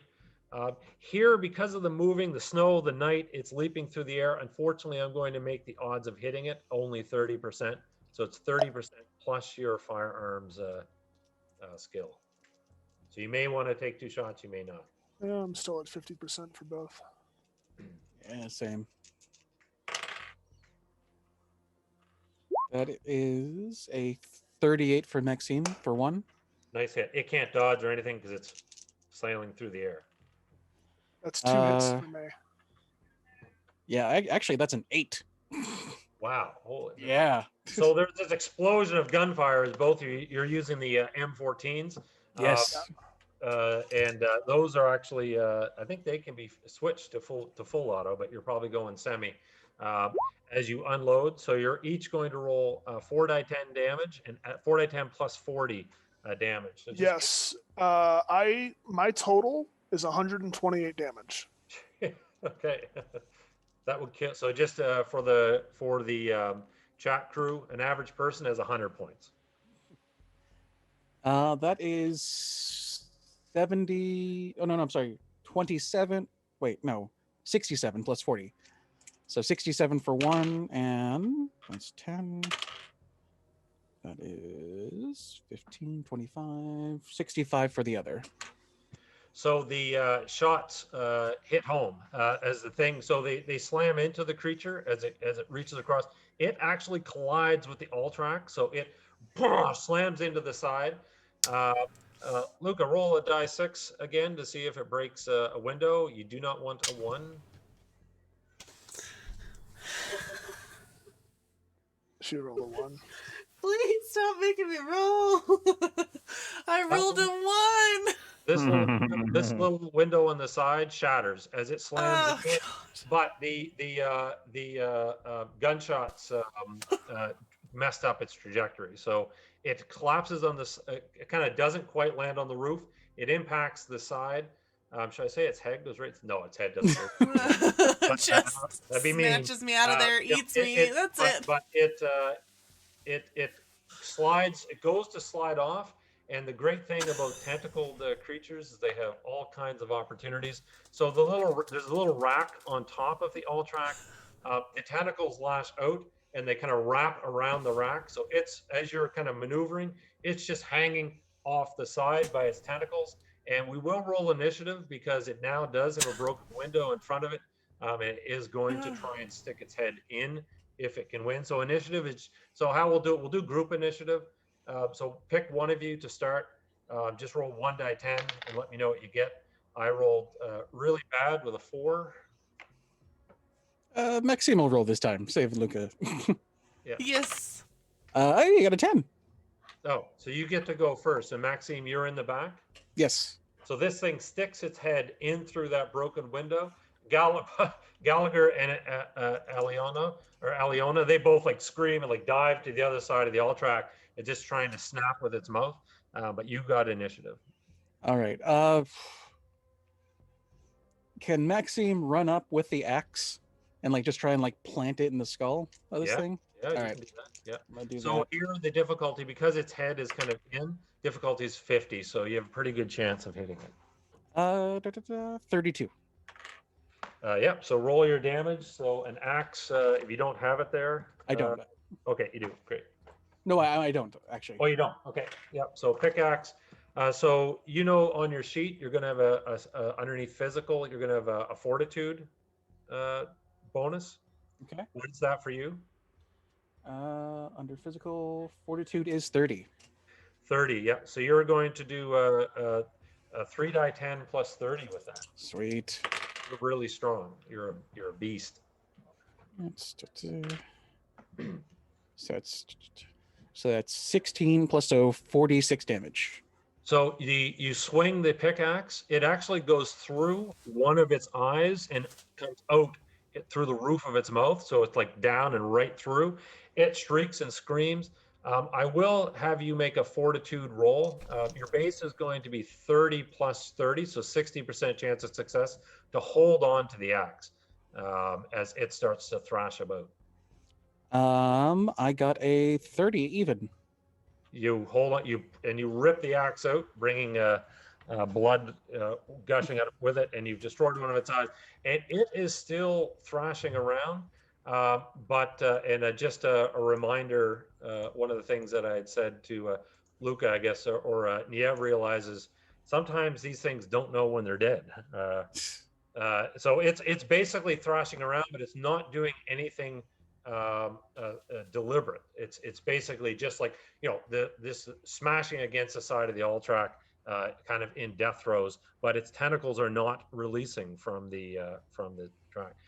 Luca, as you or Niamh, as you bring the all track around, you can see more of these things are running around the corner of the station directly towards you. Your headlights are illuminating them, but we will switch to the crew running for the helicopter. So that's a pretty good distraction. Oh, by the way, that group that's the number that's coming around the corner towards you, they are in a pack, and there would be about 6 of them. So there's quite a few. So helicopter biting cold. He's desperately running towards towards where it is. Gibbs is with you. He has the machine gun ready. I think I'm going to let this come down to a skull die as well. Lucian, since you're the only PC, it's your fate. You're going to roll that die 6. If you roll a 1, that means that unfortunately one of the creatures has gone around the base in the opposite direction. 6 out of 6. Hey. Perfect. Really good at running. So your group races towards the helicopter, and you guys just start just jumping on board. You can get around, get in the side. Eliano starts doing a quick check. Gibbs is the only one who doesn't enter. He just kind of got his back to the helicopter. He's sweeping with the machine gun, when you guys tell him that you're good, he'll book it back towards the station. So Niamh, where are you going with the all track? You see, you can swerve away from this pack, but they're running kind of full tilt towards you. So this one on us is wounded, is dead, but doesn't know it's dead yet. Can I yell, knock it loose to try and get it to be left in the what snow? You could do is kind of side swipe the base and crush it between the base. Yes. Okay, yeah, because basically I want to get it off of us while it's still riding around, so that maybe they're slowed by it because they eat their own. Yep. So that's what I would like to try and do, and then just continue. I mean, I'm sure we're not exactly speedy in this thing, so that's what I'm going to try and do. Yeah, it's not. So it's not. I'm not going to say that's a difficult roll because again, it's pretty. It's not overly fast, so you can move in. So I'll give you the full 50%, and you can. And if your tactical is plus 20, then you have a 70% chance of doing this. Okay, so just need to roll a 70 or below. This shouldn't be that hard. Come on. A 52. Hey. Still so high, but okay. Yeah, so you can actually feel the bones of the creature kind of crush as you slam into the side of the station and kind of smear it along the edge. Okay. It will be pulled free from the all track, but some of its tentacles are just ripped away and they're still kind of dangling from the side. And it kind of collapses into the snow, thrashing around, and you can see half of the pack veers away from the all track towards the thrashing creature. 3 of them, however, whether they're hypnotized by the lights or what have you, but they're heading straight for you. In the distance, you can hear the sound of rotor blades starting to fire up. Okay. Just to Okay. clarify, Jim, what was the plan with Gibbs? He's just going to run back to the station. Is that the Yeah. idea? Yeah. Yeah. Okay. Yeah. And you got Unless he could hop on the helicopter, but I didn't think there was any more room. no. So he'll head back. He will want to go to. He probably would have wanted to go to Smolensk with you, but maybe you can pick him up at some point. But he's going to make it a beeline for this door right here. So as soon as Robin says we're good, Gibbs starts to run. You might as well give me. I guess Lucian will do that skull die again as Gibbs is running back. Is he going to make it? Yes, he's fine. Okay. Meanwhile, back at the alt track, Harper and Maksim. There's still. You said Gibbs did want to come with us to Small Links? Well, it depends. He would obey your orders, but he probably would have. But it'd be up to you as to whether or not. We're not going I back think- for him. Yeah, no, I think it would have. I would have wanted him to stay here Okay. at Ross Yep. because like. It's all good and well that we have. I can't remember her name. The lady that's second in charge there to like keep peace, but I want someone I can trust. Okay. So Right. Gibbs is my man. Okay. Immediate problem. 3 of these creatures barreling down on the all track. They are faster, even despite the snow. Maksim. Yes. Let's do it. Yes. Maksim like opens the back door. He's like, "Give me a light." I'm gonna. Would it be safe to say that either in the all track or I would have on my possession like a flare? Yeah, for sure. Yeah. Okay, so I'll crack a flare. It'll start to spark. I'll give him a light, and then I'll actually throw the flare out. Yep. To see if they are attracted by it. So give me. How about give me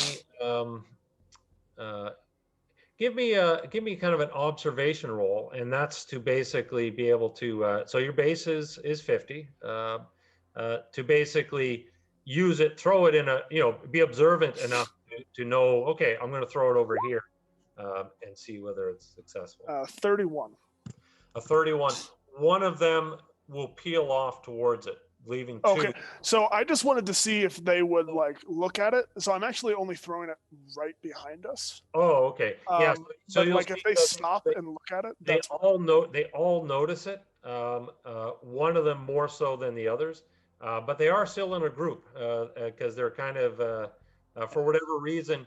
Actually, Niamh, being a scientist, you realize that given the size of the all track, which is bigger than them, they're using tactics that would be used to take down a large prey, which means they're all going to kind of run up as a group on either side and kind of jump on and try to drag. Yeah. And in their mind, they're going to drag you to the ground. Of course, not Right. realizing that they might be able to do that. But luckily, they're well lit now. So Yeah. So as they're drawing in, so when you said it's time, are you throwing? Assuming that's the super Molotov. yes. Okay. Hoorah! Oh, what that's what roll is he making? it's a straight 10. So I don't know. I would say this would be like a melee roll is fine. You rolled a 10. Yeah, just straight up. Yeah, it doesn't really matter. You got it. So as they close in, the Molotov goes. The super Molotov goes flying. You can see the flame kind of whipping around, and it will hit actually one of the creatures and explode. And all 3, the shrill cries that come out of them, they're obviously not human, but it's as all 3 of them on fire just go running off in random directions. The 2 that were not, the 3 that were not caught in the blaze because they're over there eating one of their own, they don't even flinch. They're busy. They're chowing down. So they go running off. And as you kind of, Niamh, you can kind of steer the all track again. You can see the helicopter crest. You can see it rise above the Raw Station. Lucian, what's going through your mind? It's just kind of like He's just pressed up against the glass, the like side of the helicopter, just watching everything that's going on. You see this huge explosion of flames. As soon as the helicopter gets like 10, as soon as it gets like 20 feet off the ground, Robin will reach over and give your arm a squeeze. She's like, "We made it." Good. Oh no. Still jumping. Genre awareness. Oh no. At least things can't get any worse. Yeah. Oh We've god. made it. And Everything's gonna be just fine. absolutely, right? I mean, I'm separating the characters. You don't think I'm going to... Should be fine. Well, thank goodness. It looks like they're speeding away off into the distance. We've got the whole of the sky to do whatever we want with. Wonderful And, stuff. And the heroes are down there. And in the back, you can hear. So in the back is Bennett, and Bennett, Henry, Myers. You can hear. You all have kind of those radio headsets on, where you can hear each other talking over the rotor blades. You can actually hear Ramla saying, "That was nice, Catherine, giving you a hug," because of course, just the reminder, she's so kind of standoffish when it comes to most staff. And Brian goes, "There's a heart in there somewhere," and he doesn't quite get the last sentence out when there is Lucian. There is an explosion of fire, not from the ground, but from the air, as you just see this, as the helicopter is violently rocked in the air and just starts spinning crazily around and around and around. And of course, those of you on the ground can see this near the back rear section of the helicopter. There's an explosion. Those of you who are have some type of military or training understand that the explosion came from inside, so it's an inside explosion out, and the helicopter just goes spiraling around and around and around and crashes. Well, before it quite crashes, what's going through your mind, Lucian? Oh my good golly gosh, this was the last thing that I expected. And the helicopter just goes out of into the distance, crashes into the snowplane. Do we see where it crashes? Yeah, you see all this happen. I hop on the radio because I assume that way they can hear me up front and be like, "The helicopter is down! The helicopter is down!"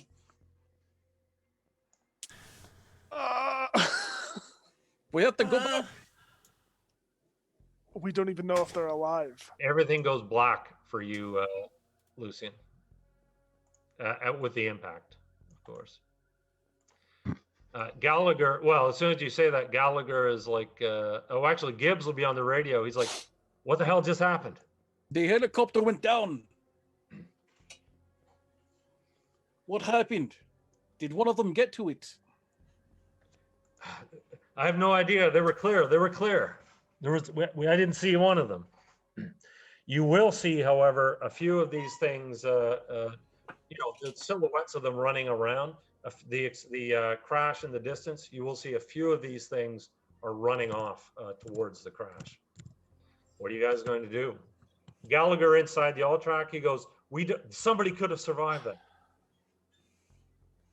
We have to try. Niamh is pretty focused on driving, so she's not even gonna try and look around. She's just gonna be like, "What am I doing?" We could drive by. If we see anyone, we can try to save them. I don't need could. Someone tell me what I'm doing. Drive by the crash. Okay.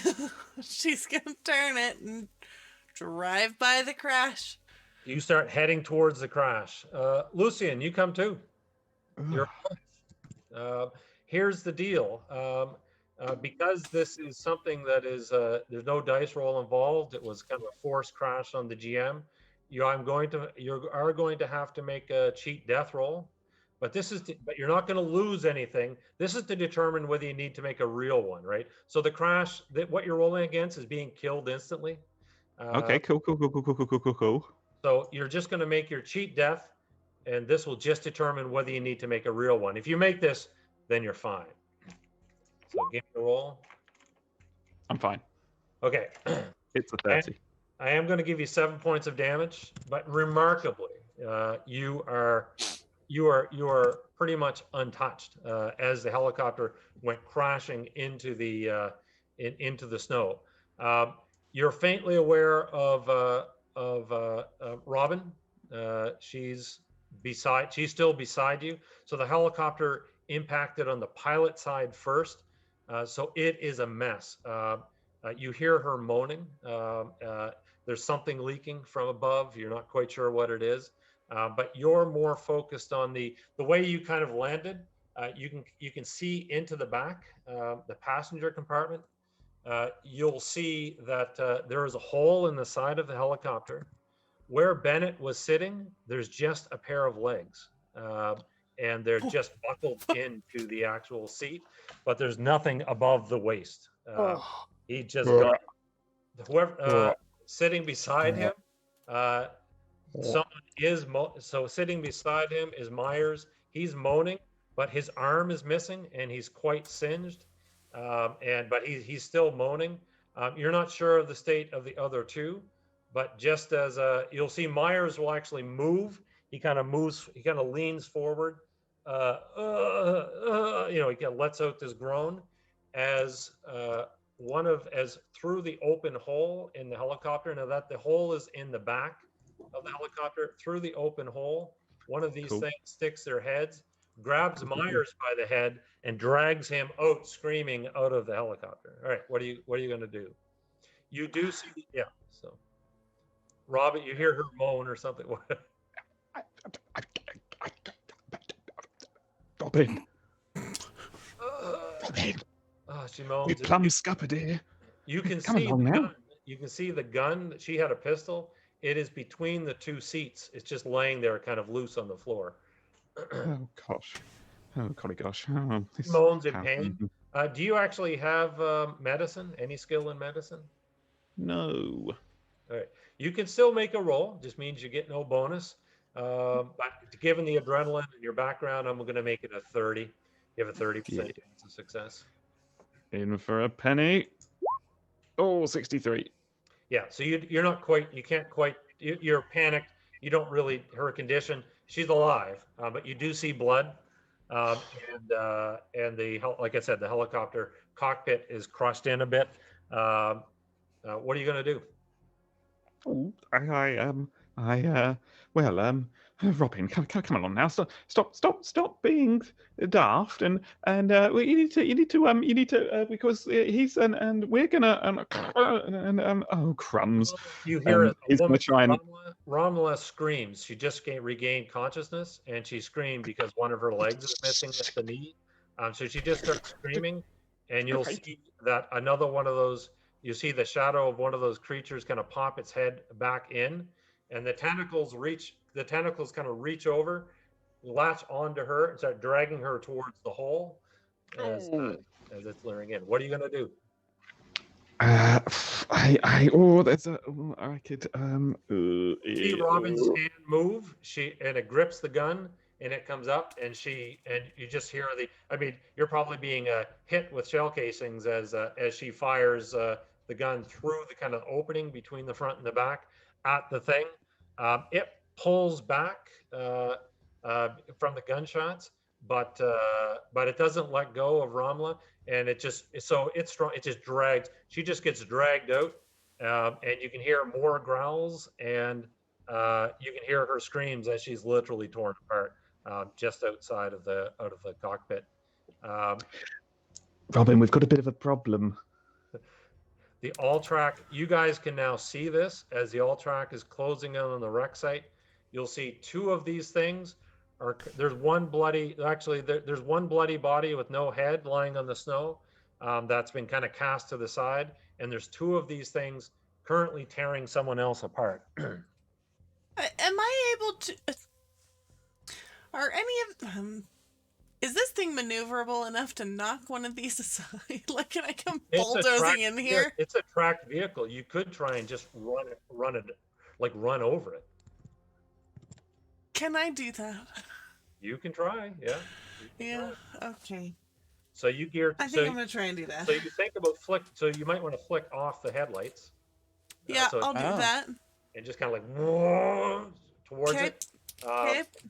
One of them just lifts it kind of at the last minute. It lifts its head up. It's got like, innards dangling from its mouth as it's like turns towards you. But you can give me a roll. I'll give you so here's the deal. You get the full 50 percent. So if your technical is 20, I guess you have a 70% chance to hit it. If you fail, you can always use one of your experience points that you saved. I got a 28. Hey. So it turns, looks towards you just as you run it down, and it kind of gets chewed up by the tracks as the all track will actually kind of thump as it goes over it. I'm going to give you roll 4 die 10 for me and give me that total, and I'll add 40 to it. Add 10. And 2.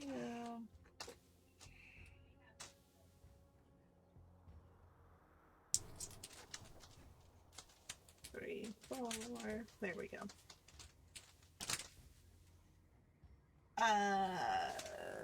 77, 90, 50. So what does that count? So 7795. Yep, thank you. 44. Okay. And those of you in the back, so the all track goes over the creature. It does not come out the back. You appear to be dragging it. Whether it is latched on underneath with its tentacles, you're not sure, but it is not coming out the back. The other one scatters away, and as the all track kind of zooms past, it does a quick circle, runs back, grabs a leg, and then runs off into the snow.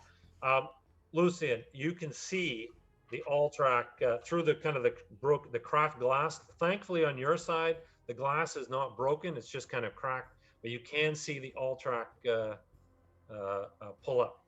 Yeah. So the all track has scattered them momentarily, but Jim, those things are not going to be. They're going to be back really Right. soon. Yeah. Jim would immediately, as the thing kind of runs away, would immediately hop out of the all track and run to get people out of the helicopter. All right. As soon as you arrive at the helicopter scene, you can see the first thing you will see is Bennett's legs. Look through the hole, you'll see Bennett's legs still seat belted into a seat.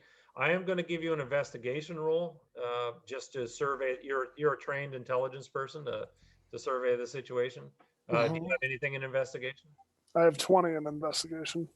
Yes, you need a 70 or less. Hold on. Let's roll it. Roll. 42. Nice.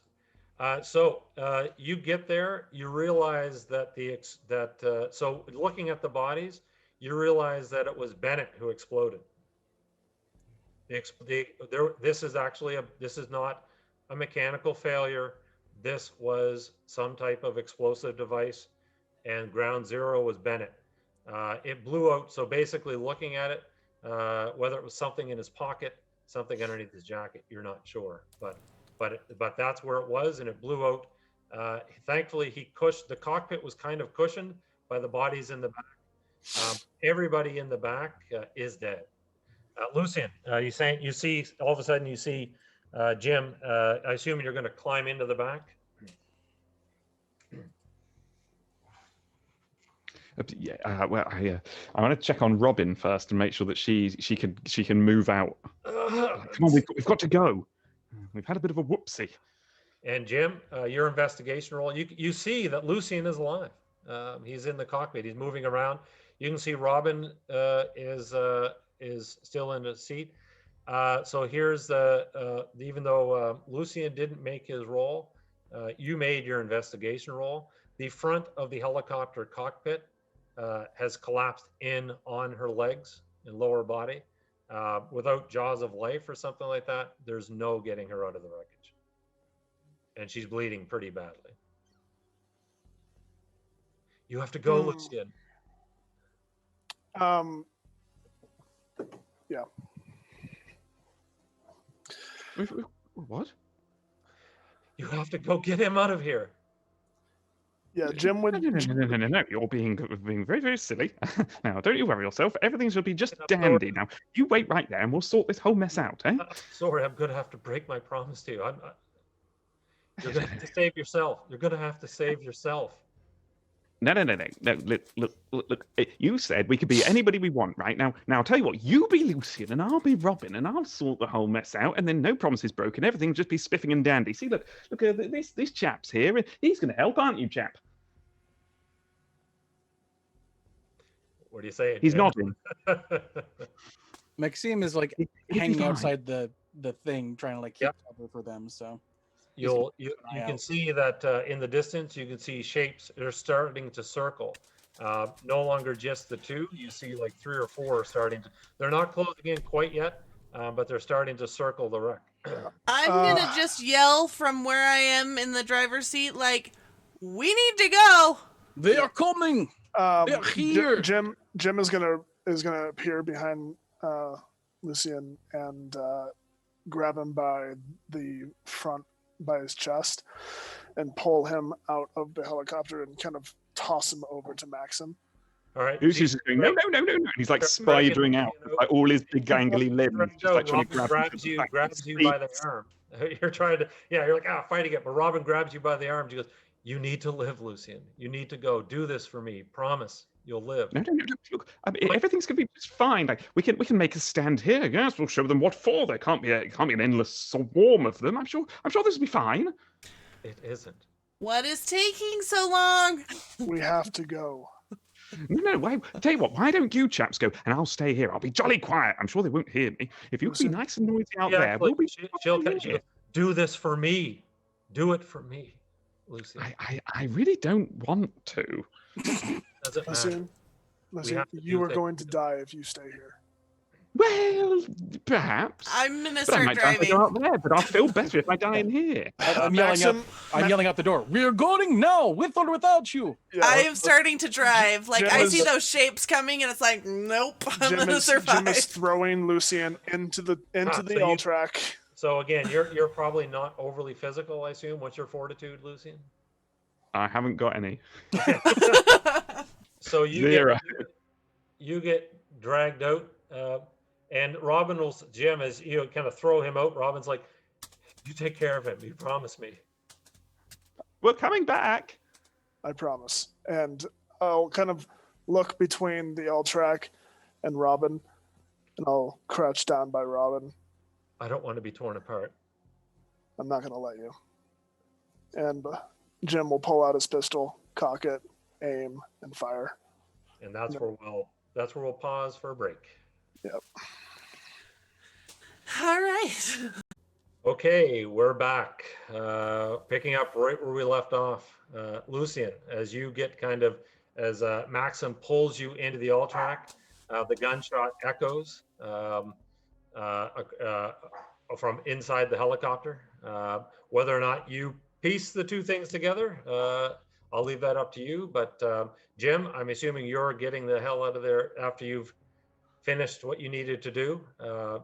You race back towards the all track, just as 2 of these things, oddly enough, the gunshots you would think, because they've been shot, would drive them away, or the gunshot, but they also know that, dinner is holding that gun. So 2 of them start coming back towards the wreckage. So I will have you give me an athletics roll to avoid initiative. Your base is 50%. Athletics. Do I have a good athletics? Kinda. Okay. Hey. No. So that doesn't mean that you automatically get attacked. It just means that we're now going to go to initiative. So 2 of these things are running full tilt, but they're a bit far. They're a bit far away. They have to close some distance.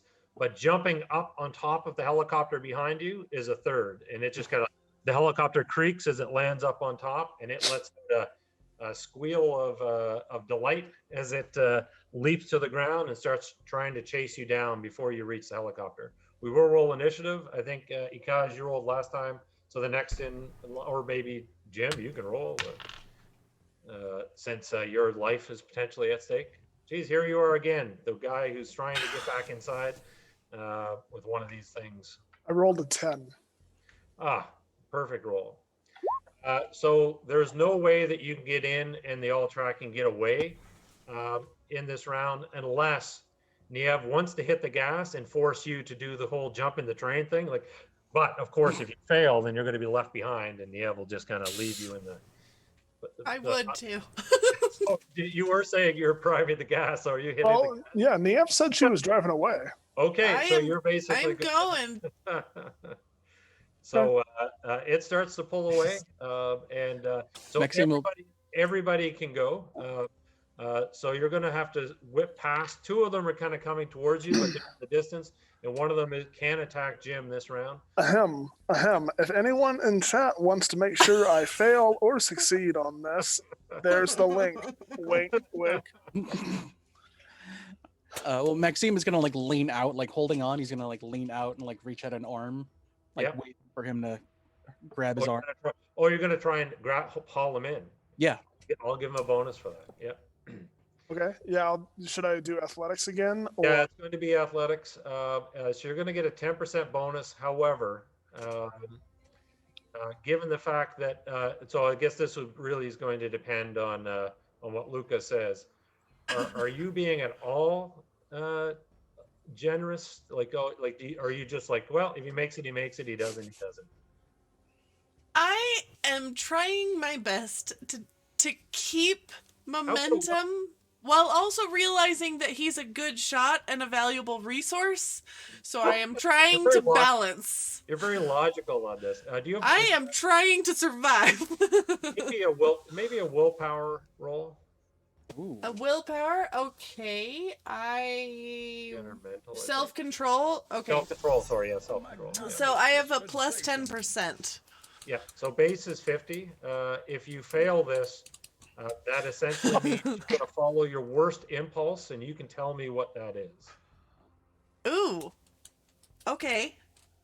In this situation right there. 23! You made it, so you can do whatever you Didn't I want. roll a 23 last time? Hey, David. Too? Yeah. David, you just got $10 donated to you, so you get to choose whether a good or bad item or event happens right now. I'll save that. That may or may not happen right now. I'll decide when it happens. Okay. Like the all track breaking down or skipping a track. No, I'm joking. No. Well, essentially, so here is the bad event. The bad event will happen on the creature's initiative. I'd just like to point out that it could be good or bad. Oh, really? It's only been good so far.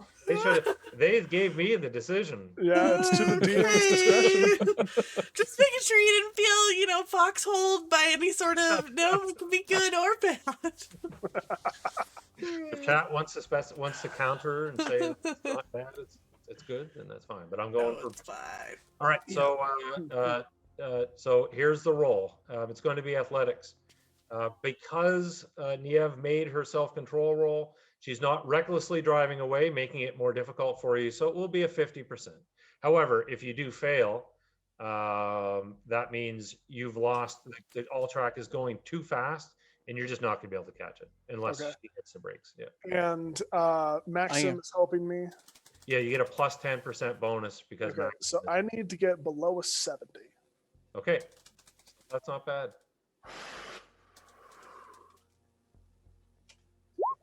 A 2. Oh, Jesus, nice roll. In fact, you made it by so much. So you jump, Maksim grabs you by the arm, and I'm assuming you're on the back door, Maksim, Yeah. so you can haul him right in. Yeah.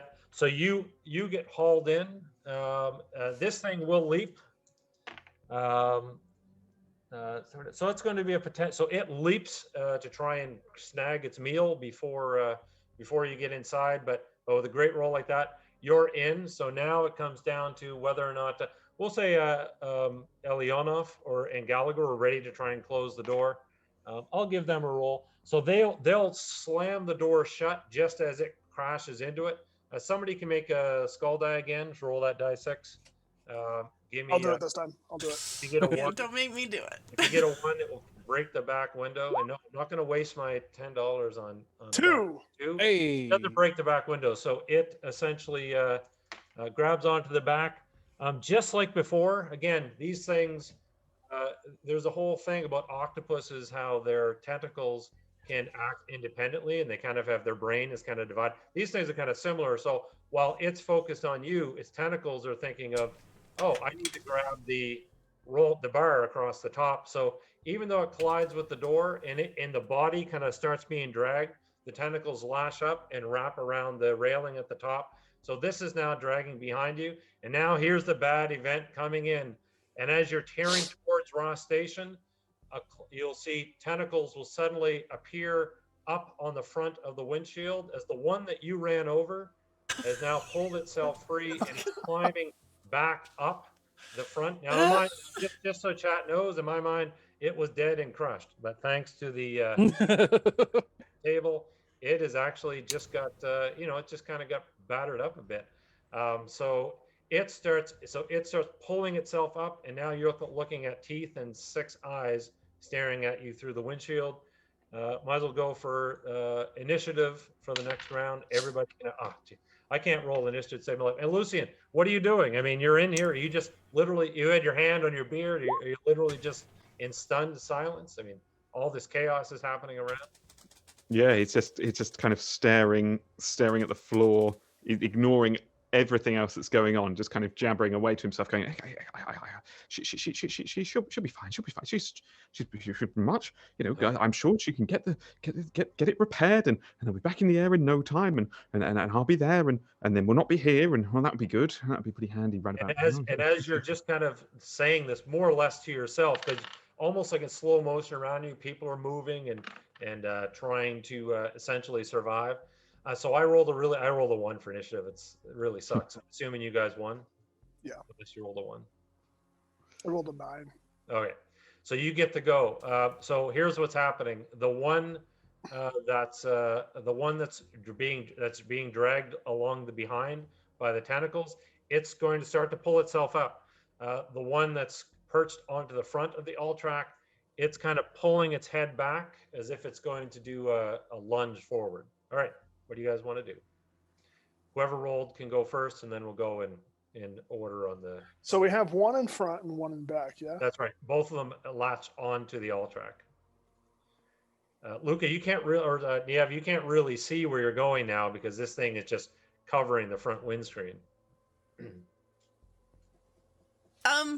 So who's up first? Who rolled initiative? I did. All right. What are you going to do? And I believe, Niamh, you're in the front by yourself. Oh, great. Wonderful. Take a pistol.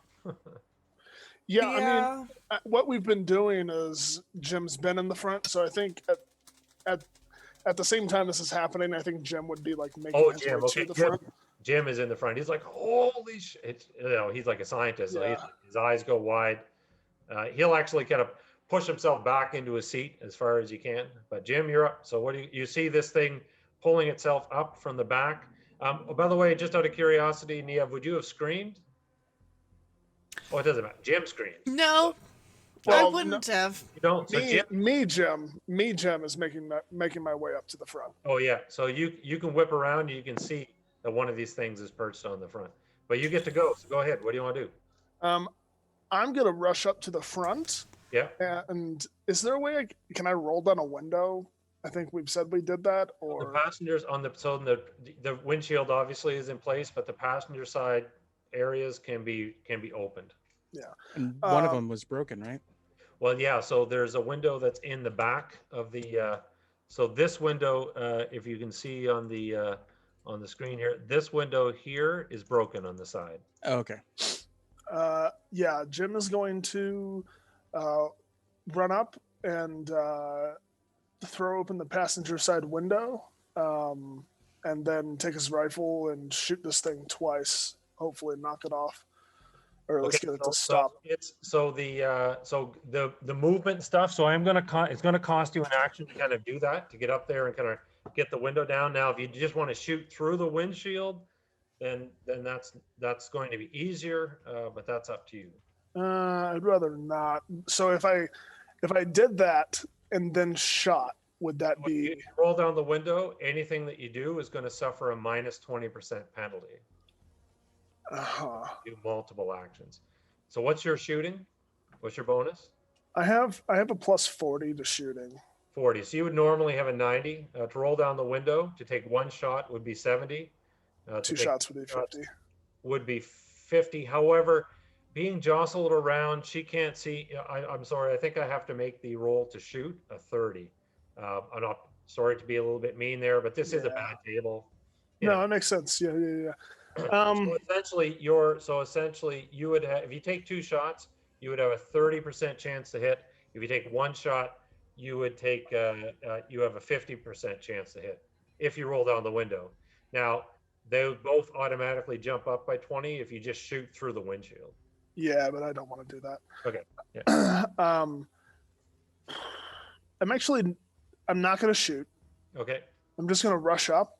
Yeah. And I'm assuming because Niamh had the lights off when we were driving through, this thing now kind of up on the windshield, Jim is going to slam his hand into the roof of the Ultrac and activate the spotlights. Oh, okay. And see if he can blind it. Yeah. Yep. Okay. Good idea. So you can definitely do that. Because its tentacles don't have eyes and act kind of independently, it doesn't cause it to fall off, but you can see it will kind of shake its head or rear its head. And I'll give it and basically for that, I'll give it a penalty to its roll. Okay. All right. Who's up next? I got a 4. Yeah. So I guess I'm not looking at the overlay. Who's next on the overlay after Tyrant? I guess it'd be Maksim. Okay, so Max, go ahead. You can see one on the back. You can see Jim has jumped up in the front. The front's now getting crowded. So Jim, just as you're in the front, Gallagher's trying to push his way back as far as he can. Elionov is she's not quite sure what to do, but it's all up to you, Maxine. And again, I think Lucian appears mumbling. He's kind of catatonic. All right, and you said that so I can see it through the back window then? Through the back window, but the side window is the one that's been broken. Right. Would I be able to lean out the side window and try and get it? It'd just be a difficult shot. You can, but it'd be a difficult shot. So make it a base 30%. Okay, that's good because I had 30 to it. So yeah, you'd have a 60 if you take 1 shot, 40 if you take 2. It's up to you how you want to do it. Let's try 2. Okay, 2 at 40. So the shots ring out. 7. Nice. Okay. And it's a 41. So just missed. Okay. The second one. So you do hit 1, so roll your damage. The gunshots as they ring out, Lucian, they kind of, it kind of, you hear them because again, the last thing that you associate with Robin was a gunshot. Whether that jars you or not, that's completely up to you. So that'd be 46 altogether. The round slams into it. It's scrambles. It kind of so what it tries to do is with its hind legs, while the tentacles are holding on, it tries to get them up and use its claws to get a perch. But your gunshot causes it to lose that perch, and again, so it's just kind of dragging in the snow again by the tentacles. All right, Niamh. Okay, so the lights are now on. I'm driving away from the base. Yeah, well, you're wherever you were headed, you're just heading in that direction. Right? So, at this point, I don't want to shoot out the windshield. I feel like that will further weaken our position. Yeah. All of these fellows are taking care of it as best as they can, and I feel like I have just got to keep driving as best as I can. All right. Just keep up momentum so that we don't end up dead in the water, surrounded by sharks. So as these things are trying to gain purchase, they're attached definitely with their tentacles, but they're trying to use their hind legs to pull themselves up. Did you want to try and move the all track back and forth? Or I'll do it slightly, but I'm not doing it over aggressively because at this point, I am worried that we're not going to get out of here, and I'm on a set purpose now. Okay, sounds good. So I will. So the one that's perched on the front. Well, we'll do. So the back one. I'll do it one for. We'll save the front one. That one's special. It's my favorite creature. The little monstrosity that could. The one on the back, the tentacles. So the tentacles, it retracts the tentacles, which normally would just pull the tentacles in towards its body, but it does the reverse. It pulls, since the tentacles don't let go. It pulls the creature forward. It slams with its head, and its head will go through the back window of the all-track. It will latch on. It like kind of bites onto the door, and it's just starting to, with its hind legs kind of up against the back of the all-track. It's just pulling like a dog, like playing tug, and it's trying to rip the door off. We'll see. These things are freakishly strong to some extent. So somebody can roll a skull die just to see if by chance. Well, basically, from Not now me. on, Is it my turn? every round we'll roll that skull die, and if the skull comes up, the back door comes off. 5. Nope, it's still trying to tear away. The one in the front, so it is disadvantaged because of the spotlights. I'll make a roll here, as it essentially does the same thing, coils its tentacles, and it's going to try and slam its head through the door. It doesn't do it thanks to the disadvantage, so good thinking there, Jim. But because it normally would have made it outside of the disadvantage, I am going to say it impacts the windshield and splinters it. So it doesn't break, but cracks suddenly form across it. It will only, they're only going to take one action each. Normally they have a couple, but they have to hold. Normally it's with their tentacles, which they can't use right now. So it's initiative. Let's hope I win. I got a 10, sorry. You need a 10 to beat me. Who's up? Is that you, Lucian? Sorry, Lucian. I skipped you last round because I assumed you were catatonic. But the gunshots and stuff. Are you doing anything different? So I think the gunshot will kind of jolt him almost back into the right headspace, and he's different in a way. Like where before he was panicking and mumbling, now he's just kind of silent and is just, staring at the creature that's trying to rip the door off. He's just staring at it. You do have, we'll say somehow she would have pressed it in your hand. You have Robin's gun. He's just going to stare at it. Just Okay. watch it try to wrestle with this door. He's just looking on in silence. Round. Who's up next for initiative? Luca, roll initiative. Right. Go ahead. Do it. Do it. 3. 3. Oh, Right. So the one on the back, skull die again. Let's see if it can pull the door off. Somebody make that roll. I want to see that one. I'll do it. Okay. 6. oh, Okay, it's still, so the door is starting to twist and turn as it's wrenching it free. The one in front, it comes through the glass, so it rears back. So Niamh, you're going to have to make a dodge roll to kind of go down in the seat as the windshield shatters, and its teeth are where your head are currently positioned. So it's a full 50%. So 50% plus what's your dodge?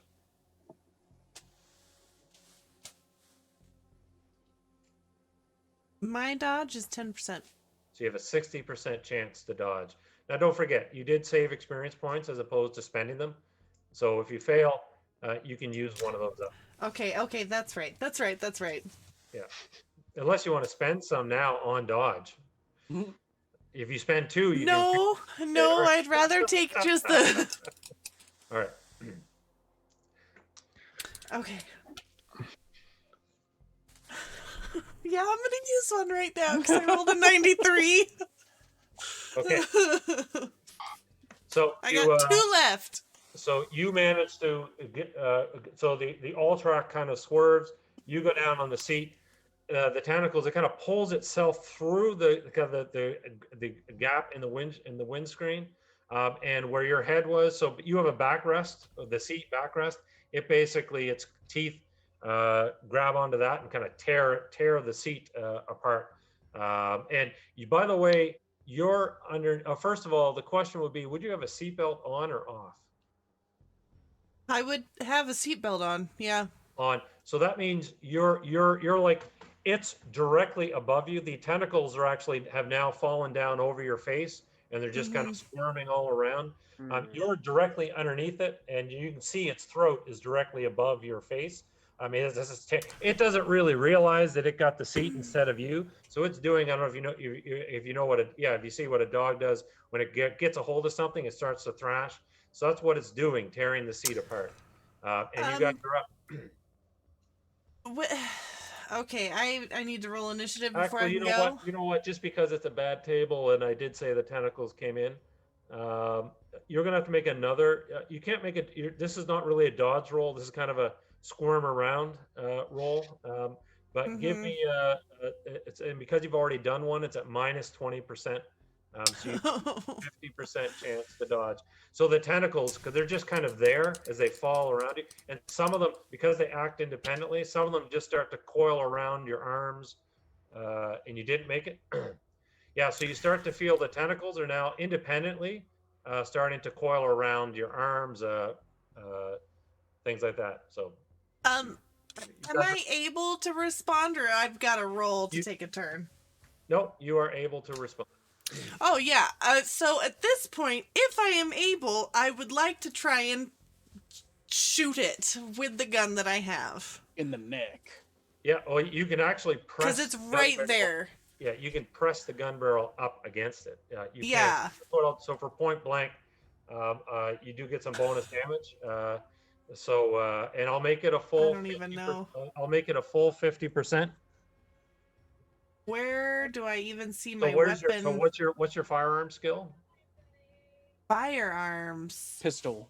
Oh, I have none. Yeah. Pistol. Okay. Yeah, I have none. So, but 50, I'll give you a bonus for point blank of plus 10. But still, it's thrashing around. What'd you roll? No. I am using my third point. All right. Yes. So. Why? It's fine. Luca, remember you do Wait. Yes. reroll. Mr. Rogers granted me a reroll. I'm going to use that first. Okay. You have a 60% chance of success. A 32. Hey. All right, so I still have 2 points left. Okay. You just pull the trigger. The bullet point blank. I mean, it just goes right into the creature, up into its neck. So you can roll 3 die 10. I'll add the bonuses on my end. Okay. 3 die 10.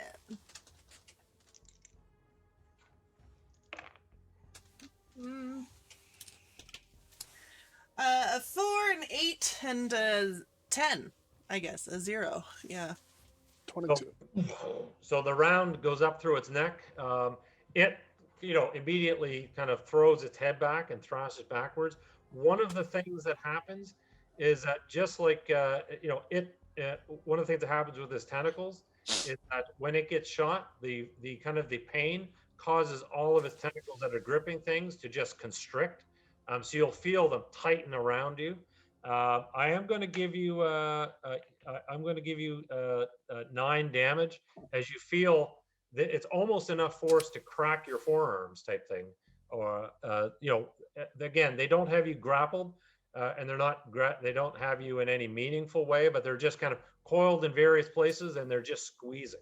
All right, you're up next, I think, Jim or Lucian, whoever. Next, again, what's the order? What's the overlay order? Just give it to me. Who's on top? So it is. If we're going left to right, it's me, Lucy, Jim, and then Maxim. Okay. All right. So, Lucian, are you doing anything this round?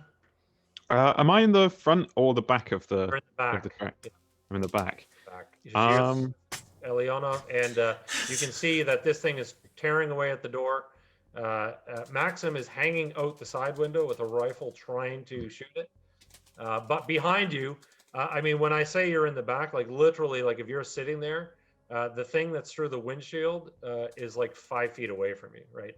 It's currently, you can see it's over Niamh. You hear the gunshot. So what are you going to do?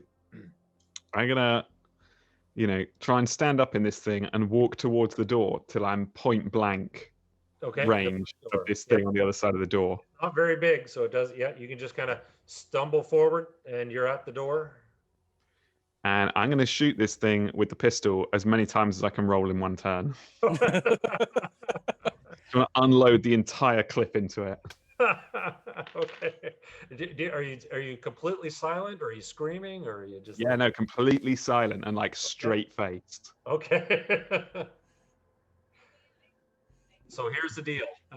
You have nothing in pistol, I assume? Nope, nothing in pistol. It's the first time he's ever held one. So I'm going to I will give you the point blank bonus. So just for fun, I'm going to let you roll 4 times. And I'll give you, with a point blank bonus, I'll give you a 20% chance each time. I know it's low, but Nice. I don't have any skill. Now, just because of the, I am going to give you, I am going to give it some damage anyway, just because of the situation. It's pretty hard to get out. But this is to see whether or not you can land a nice. I got a 12, a 6, a 23, and an 85. So that's 2 hits. Wow, that is insane. All right. Maxim's gunshot flip Lucian's Jason Bourne. So all of a sudden, you see, you're just like unloading. This thing starts to throw because its tentacles are holding it. It's in place and it can't escape. And it's throwing its head back and forth as you're just putting round after round into its face. So roll 3 die 10 for your damage. I'll add the bonuses on my end. You're going to roll that twice, or just roll 6 and give me the total. 33. 33. Yep. So point blank, you get a plus 20 there. Yeah. So that's a pretty good. Yeah, you've done well over 100 points of damage to it. So Get right. It loses its purchase on the back, but its tentacles are still holding it in place. So just like before, it's now just kind of slips off and it's being dragged behind. I guess, Jim, you're up. This thing that on Niamh is like literally like a foot. You're in the passenger seat. It's in the driver's seat. Yeah. So as soon as it comes through, busting through the windshield and starts tearing into the seat head, Jim's gonna kind of recoil a little bit, grab the rifle, and seeing a gunshot go off from underneath is gonna kind of curse under his breath and just jam the muzzle of the rifle into this thing's head and fire twice. Okay, so you're normally what you say you have a plus 45? Plus 40. Plus 40, so you have a 90% chance. You can't go higher than 95, but because of point blank, you will have a 95% chance to hit. Okay. And you'll reduce it by 20 for every shot you want to take. So I'm just going to do 75 for. Okay, so 75. Yeah, go ahead. And you will get bonus damage. Essentially, point blank is plus 20 bonus damage, but I can add it on this end. Oh, 58 and 94. Nice hits, and plus 40 overall for the 2. 58, 94. Yeah, that's a. Oh yeah, so one hit. One hit. Yeah. Yeah. So the other one hits it. It just doesn't hit it in any area that causes any damage. So roll your damage there. It's 4 die 10 plus 40, I think. Yeah. So that's 23, 63 plus whatever modifiers. Yeah, you get the so 83 total. Yeah, so you start firing the rounds. It goes in and it just starts to thrash even more. And as we roll initiative, it pushes on its hind legs because it's getting hurt. It pushes on its hind legs and starts to pull itself back out through the windshield, pulling Niamh with it. Potentially, we will see. Maxim hasn't gone yet. Yeah, sorry, Maxime. Yeah. All right. Since I'm still hanging out in the back, I'm gonna try and shoot it twice.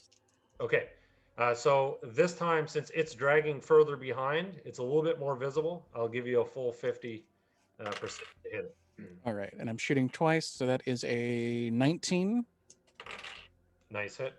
And a 35. Both hits. All right. That is 8. 9, 17, so 21, so 61 damage for the first. Yep. That is 14. 23, 28, 68 for the second. All right, give me an observation roll, please. Okay. Base. I'll make the base. I'll make it 50. I add 20 to that. Okay, 68. Yeah. And- so it's made it by 2. So it's still thrashing and kicking, but you recognize the slight shift from the aggressive to the death throw form of thrashing. So just like before, it doesn't know it's dead, but you realize that you must have landed a mortal hit with one of those rounds.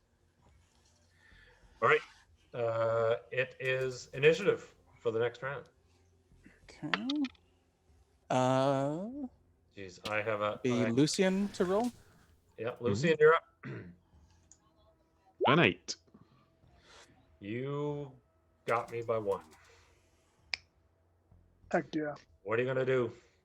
So its action is that it does start to pull out, and so it may have been a disadvantage before, but the fact that you have the seatbelt on now could be an advantage. So you feel the tightness of the seatbelt as this thing starts to pull itself back out. Its tentacles are kind of. It has like. Why don't you roll a die 4 + 1 to see how many tentacles are currently. So 2 + 1. 2 + 1, so 3. Sorry, did you want to roll that, Niamh, or are you okay with Lucian rolling? Oh, sorry, my apologies. No, that's Too excited. So you have 3 tentacles that are wrapped around you. just a question though. How's my seatbelt doing? So your seatbelt, that's right. So your seatbelt actually holds you in place. So you feel the pressure of it. Wear your seatbelts, kids. So it's going to hold you in place, but the pressure is getting pretty, like this thing is like a bull, like pulling on you. So it's getting pretty intense, but it will not be able to pull you out this round because of the seatbelt. But I'm fine with going with Al's rolls for whatever that was. So you have 3 Yeah, yeah. tentacles. So 3 tentacles are, so you've stopped it. Like from if I going gotta up. take damage or You have something. 3 Yeah. tentacles on you. All right, so who's up?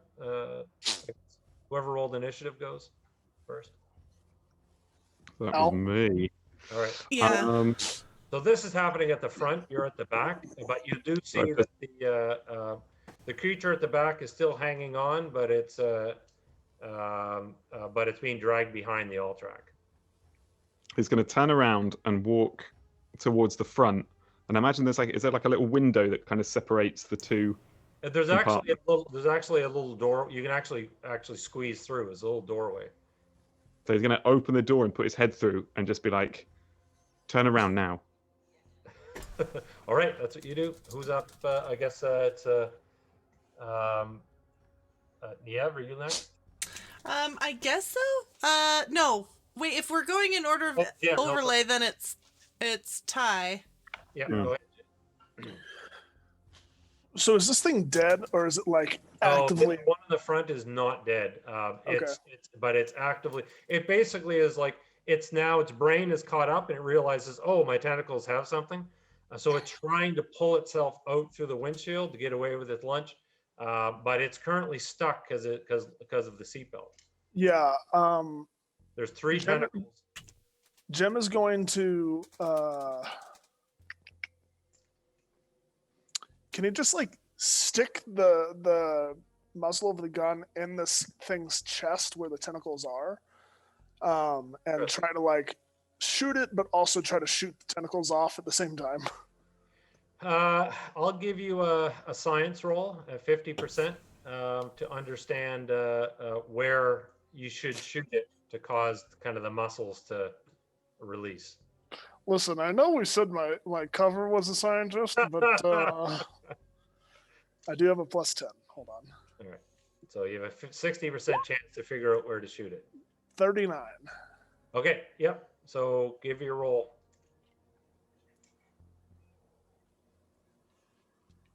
What do you say? Yeah, you can make your roll. You kind of go, okay, if I shoot it here, hopefully that'll cause it to Oh, release. cool. Yep. So, So point blank, that brings me up to a 95 for. that's right. Yeah, for one shot. So I'm gonna take. There's 3 tentacles. Yeah, I'm gonna take 3 shots. Okay, So that's a 55 for each. that's right. That is a 57, a 1, and a 49. All right, 1s are criticals. So in this case, because you got a critical, the shots will ring out and all 3 tentacles will release, and it will. And I'm assuming, Niamh, I asked what you still have your foot on the gas. Yeah. I mean, if I didn't get pulled out the window, then Nope. I am gonna try and continue to drive. You suddenly fall back into the seat as the tentacles just release and it tumbles backwards, and you feel the all track go up and over it again for the second Nice. time. However, you will have to the all track because you probably didn't have your hands on the wheel. You had the gas down. You may have had the tentacles and all that stuff. So do give me a drive roll as the all track violently kind of swerves sideways to recover. I'm so scared. All right, let's see. I have a 20% bonus for technical, and I got a 38. Hey. Bring it back in line, keep the gas down, and leave the. So there's still one dragging behind, but it's just thrashing. It's just kind of, its thrashing is becoming less pronounced as you gun it. And assuming are you heading? Where are you going? Ross, you going to circle back around to Ross Station? Lucian, why do you want us to be like? Are you just going to go for like? Okay, it doesn't matter. For the next 10 minutes, I'm just driving in a direction. What?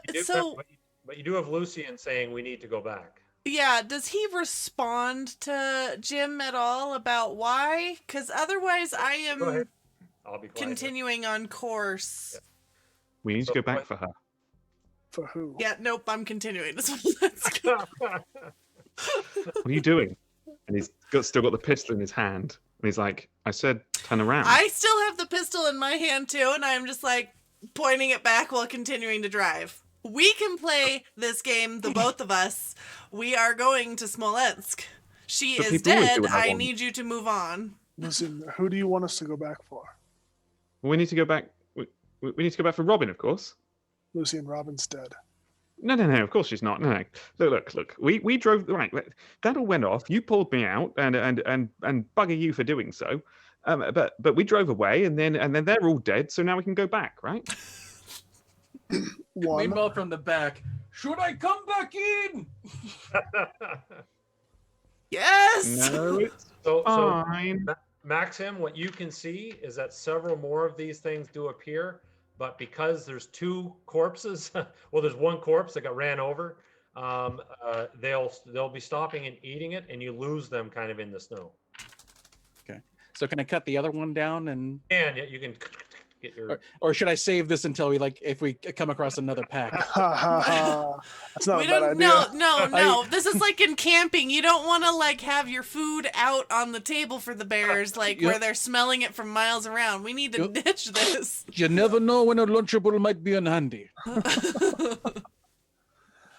Lucian, 1, there's many, many, many more of these things. 2, Robin is dead. How can she be dead? She was fine. She was right there. She was talking to me. Lucian, the helicopter crashed, and the front of it cut her in half. The only reason she was still alive is because the helicopter was putting pressure on the wound. If you would have, and you're not a doctor, aren't you? Scientist, we can go back. We can put it back together again. If you were to take the front of that helicopter off and release the pressure, there is nothing that would save her. Well, you're clever chaps. You've got white coats and you're wearing glasses. It's all This is the best. No, you'll just put some pressure on. Just give it a push. Jim's gonna get up and grab Lucian by the jacket or whatever he's wearing. Lucian, I am not a scientist. I am a bloody bully. I am a CIA operative. What? I couldn't give a fig. And trust me when I tell you, I know what death looks like. That seems like a very thinly veiled threat. Eliana, she'll come up and she'll put her hand on your arm, Lucian. She's like, why don't you come sit down? I know this is a lot. I'll sit down because I want to sit down, not because I was asked politely to sit down. She'll look towards you, Maxim, and she goes, maybe we should circle back. This all track is compromised. Grab one of the others. Well, we know there's already one that's out in the boat. On the penguin fields. Isn't that in the other direction? GM? Well, no, that's in between Halfway. Ross and Yeah. Yeah. Could I potentially? I don't know. Would I be able to find my way there? Because we weren't we were led there, right? So things have gotten a bit confusing because of the attack, and you just drove off in a random direction. Everything kind of looks the same. Yeah, it's not like I've got so Google you will Maps. have to, you might have to make a few rolls. But Maxim, thankfully, you have Maxim, who's made the trip a few times before. he's a survival. He's a kind of a survival guru. Where is that, Maxim? Do you want me to do a survival skill? So you're gonna have to use the sky. Yeah, survival. Okay. You're gonna have to use the sky to kind of look at the stars and kind of get your reading. That is a 61. Yeah, And and I have survival skill. 30. Oh yeah, okay. So you take a few minutes, and again, you guys are just driving kind of in a random direction. You realize you have gotten a bit off course, but you can direct and swing the all-track around and be heading in the right direction. You will pass by. You won't pass directly by Ross unless you want to pull in there, but you'll pass by near it enough that you can see it. Would we be near enough to communicate with them? Yeah, for sure. Yeah, on the radio with Gibbs. Yeah, absolutely. Would anyone have anything to communicate? So we haven't actually gotten that far. Well, 'Cause we didn't see what happened on the helicopter. So Yeah. if you're not a scientist, so what are you're you doing here? Eliana, she goes, what did happen? Why did it explode? I'm in the foggiest. Everything was fine, and the sunset was there, and then the next thing I know, I'm waking up in, well, quite a predicament. As far as I could tell, there was an internal explosion. Like an engine failure? No. Like a bomb? The way, yes, like a bomb. And the way the carnage was and where the hole was, my best guess is Bennett had an explosive device on him. Why the hell would Bennett do that? I honestly don't think he would. He has a wife and a child that is on the way. So if anyone can think of anyone that might want to harm Bennett or disrupt this mission, She looks completely shocked. She's like, it wasn't us. I know that's the first thing Russell would think, but Well, the last thing I remember before, well, if you say it is a bomb, went off, was they were chit-chatting away in the back, and he mentioned he got a hug before they left. Who hugged She him? did have a heart in there somewhere. Leona full shrug. She goes, who? Yeah. You were all there, weren't you? I wasn't paying attention. I don't have very good observance. would any of us remember? You Catherine? remember that it was Catherine Mickelson who gave him the hug before he left. Mm-hmm. So Catherine planted bomb on him? Why? Why not? No, why would? So she doesn't want us to get help? Is that I don't know why I don't know the ins and outs. If I haven't, to be honest, I've been paying much attention until now. I thought that's why you lot were here. You're the CIA, and you're the Soviet contingent for, I don't know, keeping up with polar bears, and you're here as well. I what am the fuck is expert. going on? what do we? So Where Aliana, am I going? she I'm turns just to you gonna and yell she from goes, the. she goes, what do we do if she did this? Then doesn't that mean everyone back there is in danger? Yes, but luckily we still have a man on the inside. Niamh, to Smolenka. Says you. But maybe drive close enough that we can get brief radio communication with. Yes, we need short range transmission to talk to Gibbs. All right. And you we're can, assuming that Gibbs isn't the one who we're saying it's Catherine. Gibbs is a good man. Assuming is all we can do at this time. I woke up this morning assuming I would not be fighting alien raptors. Yes, Okay, exactly. well, I am just driving around in circles, so, like, Maxim, do you know where that other all-track is? I'll swing close enough to get us radio, but we need to get that other whole all-track. Yeah. So if you could direct me.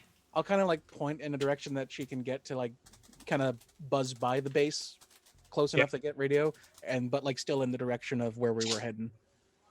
Okay, very cool. So give me, so as you're driving, give me an observation roll, please. Everybody can make the roll. And I think I'll make it a 30%.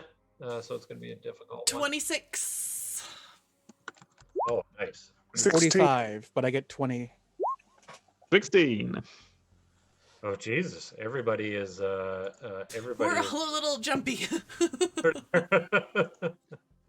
Yeah, tell me about it. So we will, I got to make these critters go away here. Yeah, so you're coming back, poor Robin. You're coming back to towards Ross Station at a bit of a different angle than when you left. And you're approaching, you can get radio contact with the base. To be honest, if you just kind of go like this is Harper or whatever to Ross Station, it's going to be Catherine Mickelson that answers first, right? Yeah, but do I have, because I was talking to Gibbs. You were, yeah, you have those little so you can. So I guess the question is, would you have set up ahead of time that it's a secure channel, or is it an open channel that you be? Like, if it's between me and Gibbs, it's secure because it's like government communication. Yep. Yeah, you wouldn't have looped Catherine in Operation. No. Okay, that's fair. So you're on the you're on the comm and like Gibbs, did anyone of you alive? Ask about Russell. Is Gibbs saying that? Yeah. Yeah, we're Lucy was the only one that lived. Check if Russell's okay. He wants to know if Russell's okay. Yeah, he's not here with me right now, but I think he's in the workshop. Why? He's fine, Lucy. Just checking. Maxime points to his watch, his calculator watch. Gibbs, I need you to detain with extreme prejudice Catherine Mickelson. She was the one that planted the bomb. A bomb? Are you serious? Yeah, treat her as an extreme danger, most likely. How do you know it wasn't Russell? Or he'll say, or Russell's Russians. We have evidence. But we are just driving by. I need you to detain her so that we can process her and get her a trial. But if she makes any aggressive moves, you know what to do. Yeah, got it. Understood. You still heading to Smolensk? Yeah. Wish I was going with you. Me too, brother. But we need you there. Good luck. You too. Niamh, back to the observation roll. You're kind of in front, looking out through the cracked windshield. But by the way, the temperature inside, I mean, the heaters are doing what they can to offset. But of course, with the broken windows, Niamh, you're getting the worst of it because the wind and snow is coming right in through the windshield. But again, the just like behind Tyrant there with those beautiful kind of southern lights, those are the northern lights, I think. But there's the equivalent on the southern lights. It does give some visibility across the plain. As you kind of shift to head in the direction of Smolensk, you can see Ross Station in the distance. And to your surprise, you see another all-track. It's all dark, so you almost missed it. It looks very similar to the ones from Smolensk. You just kind of catch sight of it. It is not the one with the penguins. This one is parked rather close to Ross Station. Do we all see that, or just yeah, if you made your observation roll, you see it. That should not be there. Okay. He's from Smolensk. Right. Why are they at our base? She's gonna just sigh, really tired, and just like, you don't know. I don't know nothing. You and I seem to be the only ones out of the loop on all of this intrigue that's going on. Something's happening. I don't know what it is, but let's just take the all track. Yeah, it's like good shape. So yours, you could definitely switch. Might as well.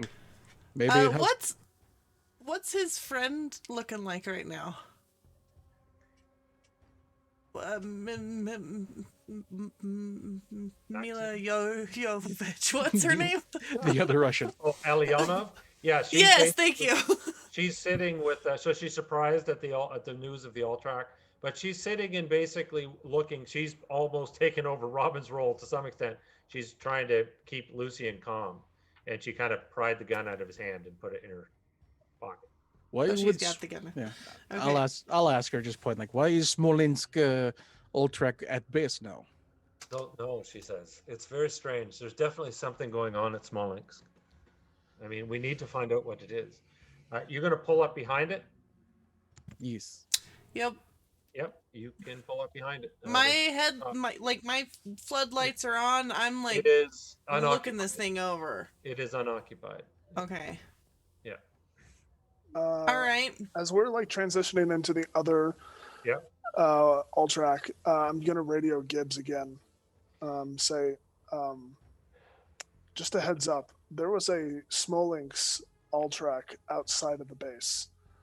I don't know what's going on with it, but if you see anyone you don't recognize, detain them too.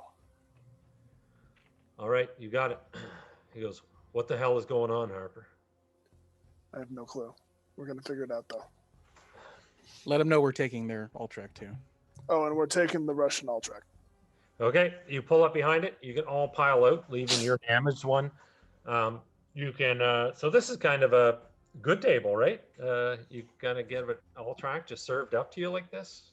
In the middle. It's empty, but it's not locked or anything. You can open the door and all start climbing in. Niamh, I assume you're getting in the driver's seat. And the first thing that you kind of get in, and there's kind of like a in between the driver's seat and the passenger seat is basically a silent submachine gun. Holy shit! Brand new, like really good shape. Yeah, I'm gonna grab that as I get into the driver's seat, and I'm just gonna place it like under, like under my feet right here. I'll give you an observation. I'll give everybody an observation roll. I'm not trying to be sneaky about it. 30%. No, it's not to be sneaky. This is an observation. Oh, okay. Yep. Okay. 39 for me. 85. 40 for me. So it sounds like probably the 40 and the 39 are successes. So you pick up the so everybody can see. Niamh just picks No, up. I'm just gonna pick it up and I am just gonna take it and put it under my feet, daring some asshole to come over and get it. So again, the silencer. So this is pretty serious military hardware, Jim. You and both Maxim would be aware of that. And you can see that there's a radio, Niamh, at your just kind of almost sticking in a cup holder. Again, in between where the gun is. It is currently, you don't hear anything coming out of it, but there's little LED lights on top that are currently kind of flashing up and down, as if there's chatter. All right, can I'm gonna. I pick it up and just turn up the volume? Yeah, you can. What languages do you speak? That would be for everybody. Probably. It's not a skill, essentially just based on your background, what you would. Oh, based on my background, I speak English and French. Okay. And, Maxime would speak Russian, Czech, and English. Broken English. Russian, Czech, and English. Jim would speak a number of African dialects, Oh, interesting. as well as South American dialects. Okay. Lucian speaks English and Latin. Latin. Awesome. The Queen's English. Coincidentally, it's in Latin, right? No. I also speak Abyssal. Ancient It says Sumerian. here, I have Dwarven on my character sheet. I will give. So none of you speak the language, but I think that both Maxim and Jim would recognize the language. It's German. German. What? German. What? Yeah. This is a short range radio, so this chatter is not happening far away. I look to the other doctors and like the people that are with us. Like, anybody speak German? They'll kind of shrug a bit. Elianov goes, no, maybe pieces. Let me think. I'll turn it up for her to listen. I will give everybody an investigation roll. I'll make it. Could I use my Nancy Drew intuition? You can. Yep. You can use. Would that apply here? Basically, that means that you have to force me to give you any information that. Yeah, so you can do that. Is that a one-time use? Once per session, yeah. Once per session? That's Hell right. yeah! All right. Give me the goods. So we'll say, I don't know, you dated someone who was German? I At some did. point in the past for like a couple of weeks, but you picked up enough.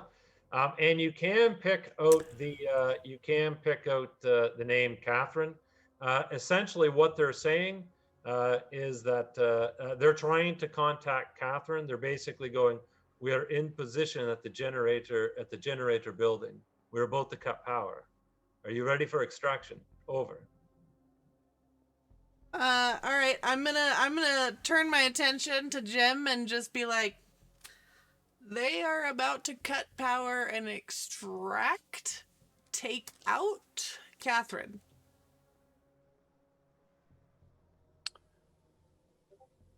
Okay. Did they say where?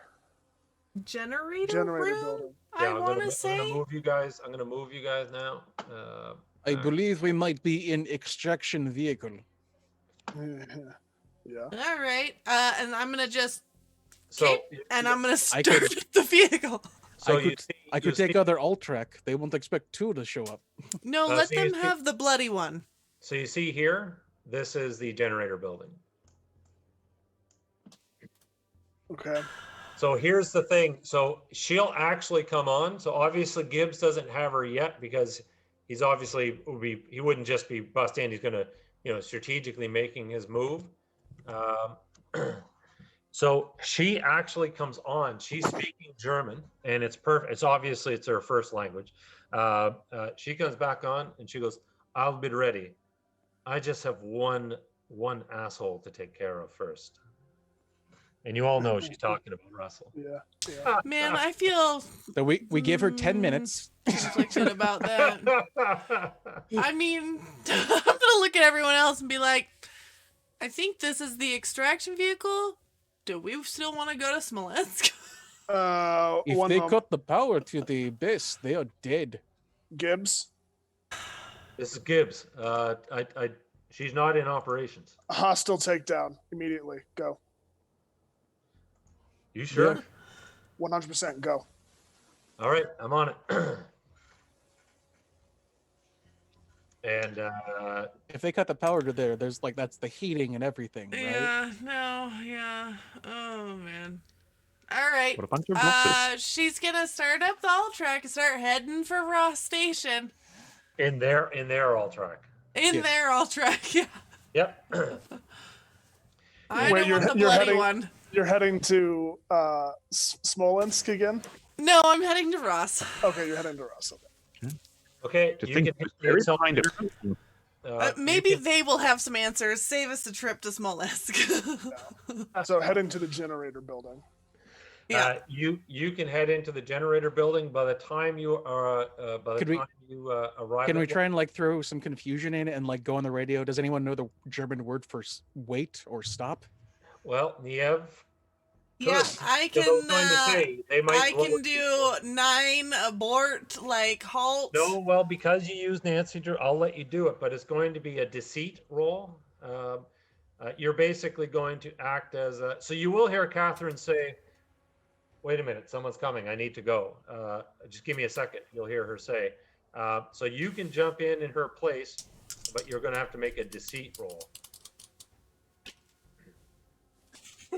No, I am using my third Okay. point. And the guy goes, "Do we blow the generator now?" 9, stop. Halt. Holding for your order. Do you want me to pull up Google Translator? Just Await further instructions. Code word penguin. Go. I feel like this is a Han Solo moment or something. Who is this? What's your operating number?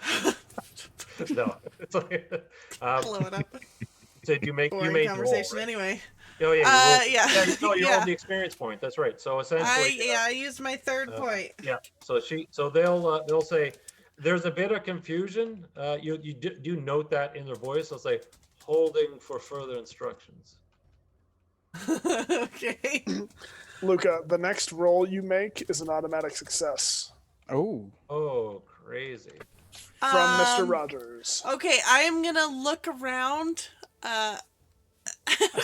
Jim and Max I'm is gonna- like, I'm gonna look at what him like do you want me to tell them to do? they're holding now. Would Yeah, you they're like holding me? now. Would you like They'll- to switch me with that new fancy weapon you have, and I can surprise them? We can surprise them. Hold on, she's calculating percentages that you're gonna betray her. You get pressure. I swear on my life, I am expat from Soviet Union. No longer there. I am as American as Chester Cheetah. I am as Ugh. American as Kool-Aid Man. Ugh. All right, she's gonna just pull it out. Nobody She's knows like, I that. swear to God. All right, and hand him the gun. What do you want me to tell them?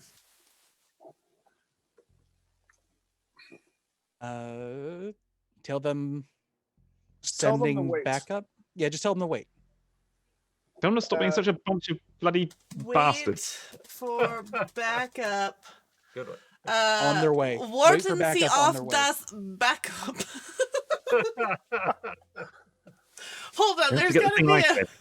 Put that in the note. super did, buddy. Puppet raid! Puppet raid! So Warten, my good gravy. Warten Sie auf Verstärkung. Oh, very impressive. I might give you an extra experience point for the effort. Yeah, so you made your deceit roll. So they, yeah, I mean, it's kind of, it's kind of a lot of interference anyway. So they'll just say, And then I will say penguin. holding position, Holding position for penguin. I'll assume that was bastard. Good work. So Jim and Maxim, I'm assuming you're bailing out of the all-track and approaching the generator building. Yeah. Yeah. I am going to require.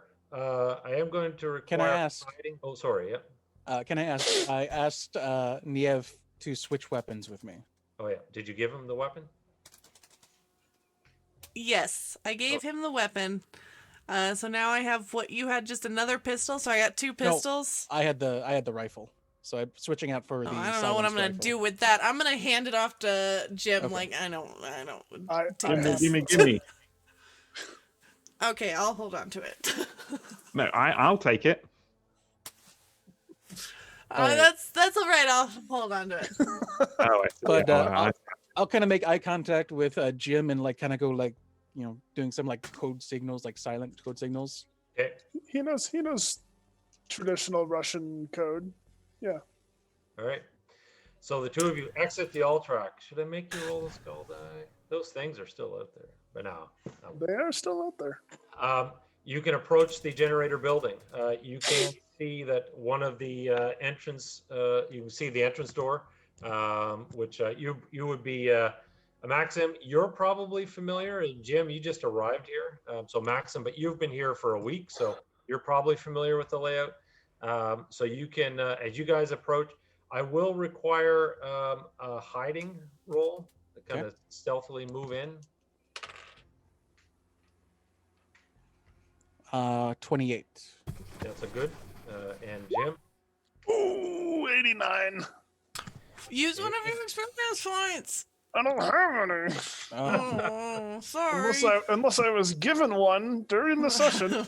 Well, fine then. All right. So how are you taking this? Are you going in fast and kind of quick? Is that the deal? Do I know if there's like a side door or something to this place? There's an underground tunnel between the generator station and Ross station. There is a side door. Yeah, there's a large kind of bay door that opens and then a side door. I'm assuming you're going to go in the side one.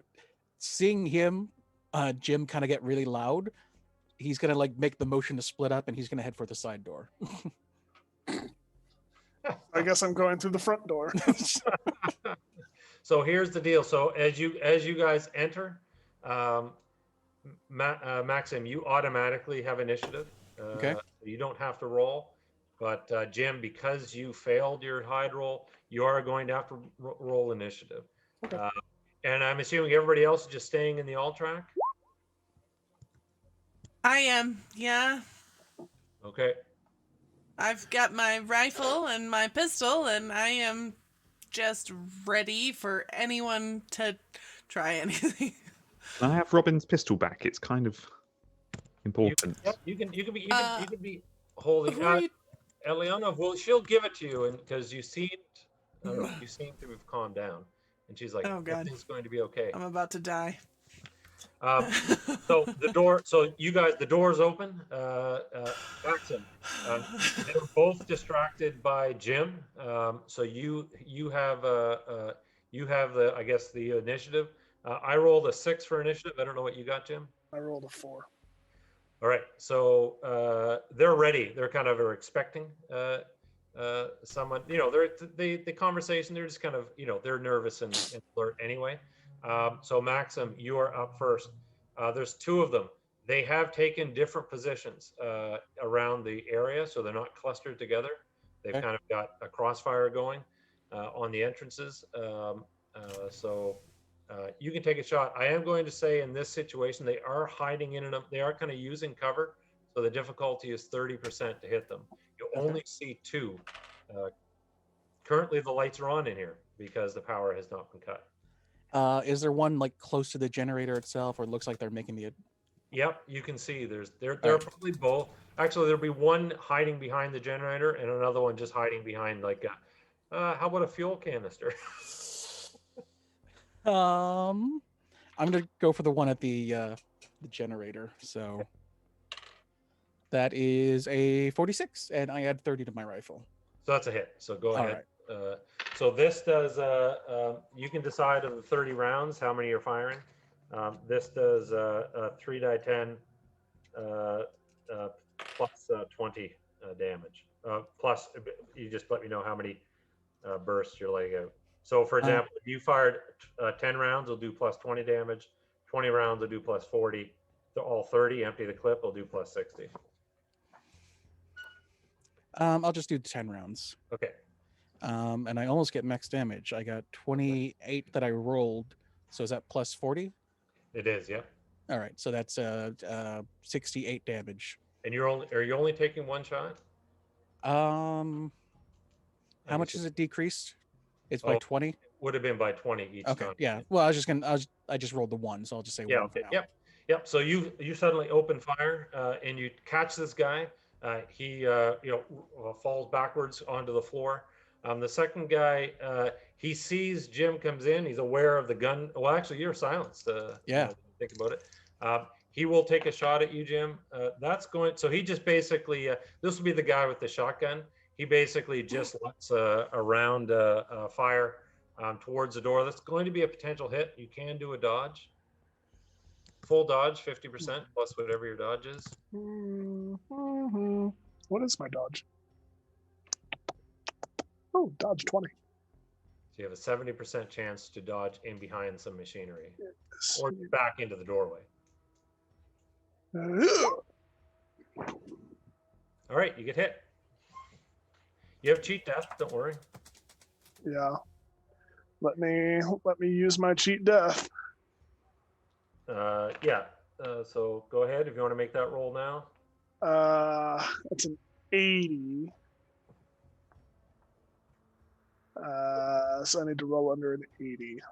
Yeah, and you're going to permanently reduce it by 10 afterwards, even if you succeed. 74. So the next time you roll, that is going to fail because your cheat death now goes from 80 permanently down to 70. Yeah. Oof. And you avoid taking a shotgun blast to the chest. Are we initiatives again? No, Jim. I think Jim gets to go. Yeah, I need to go now. I'm gonna return fire. Okay, go ahead. I'm gonna fire twice with the rifle. Is it 50 plus? No, it's 30. Oh, it is 30 plus. Cover, yeah. Just to avoid damaging anything. Yeah, he's next to a fuel barrel, so. Oh, right. 30 plus, so it'd be 70. Yeah, I'll take 2 shots. It's still a 50. Yeah. Yep. So go ahead. And they both miss. Okay, so now it is initiative. All right. I have 7. That's a good roll. 8. Oh, Jesus, that's a better roll. Darn. 8 as well. Okay, so he's undercover. He sees that there's 2 of you.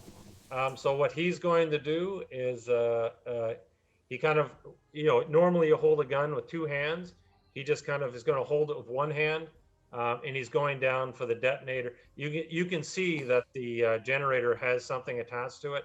He's going for the detonator, and it's going to kill him, but obviously he's fanatical enough that it doesn't matter.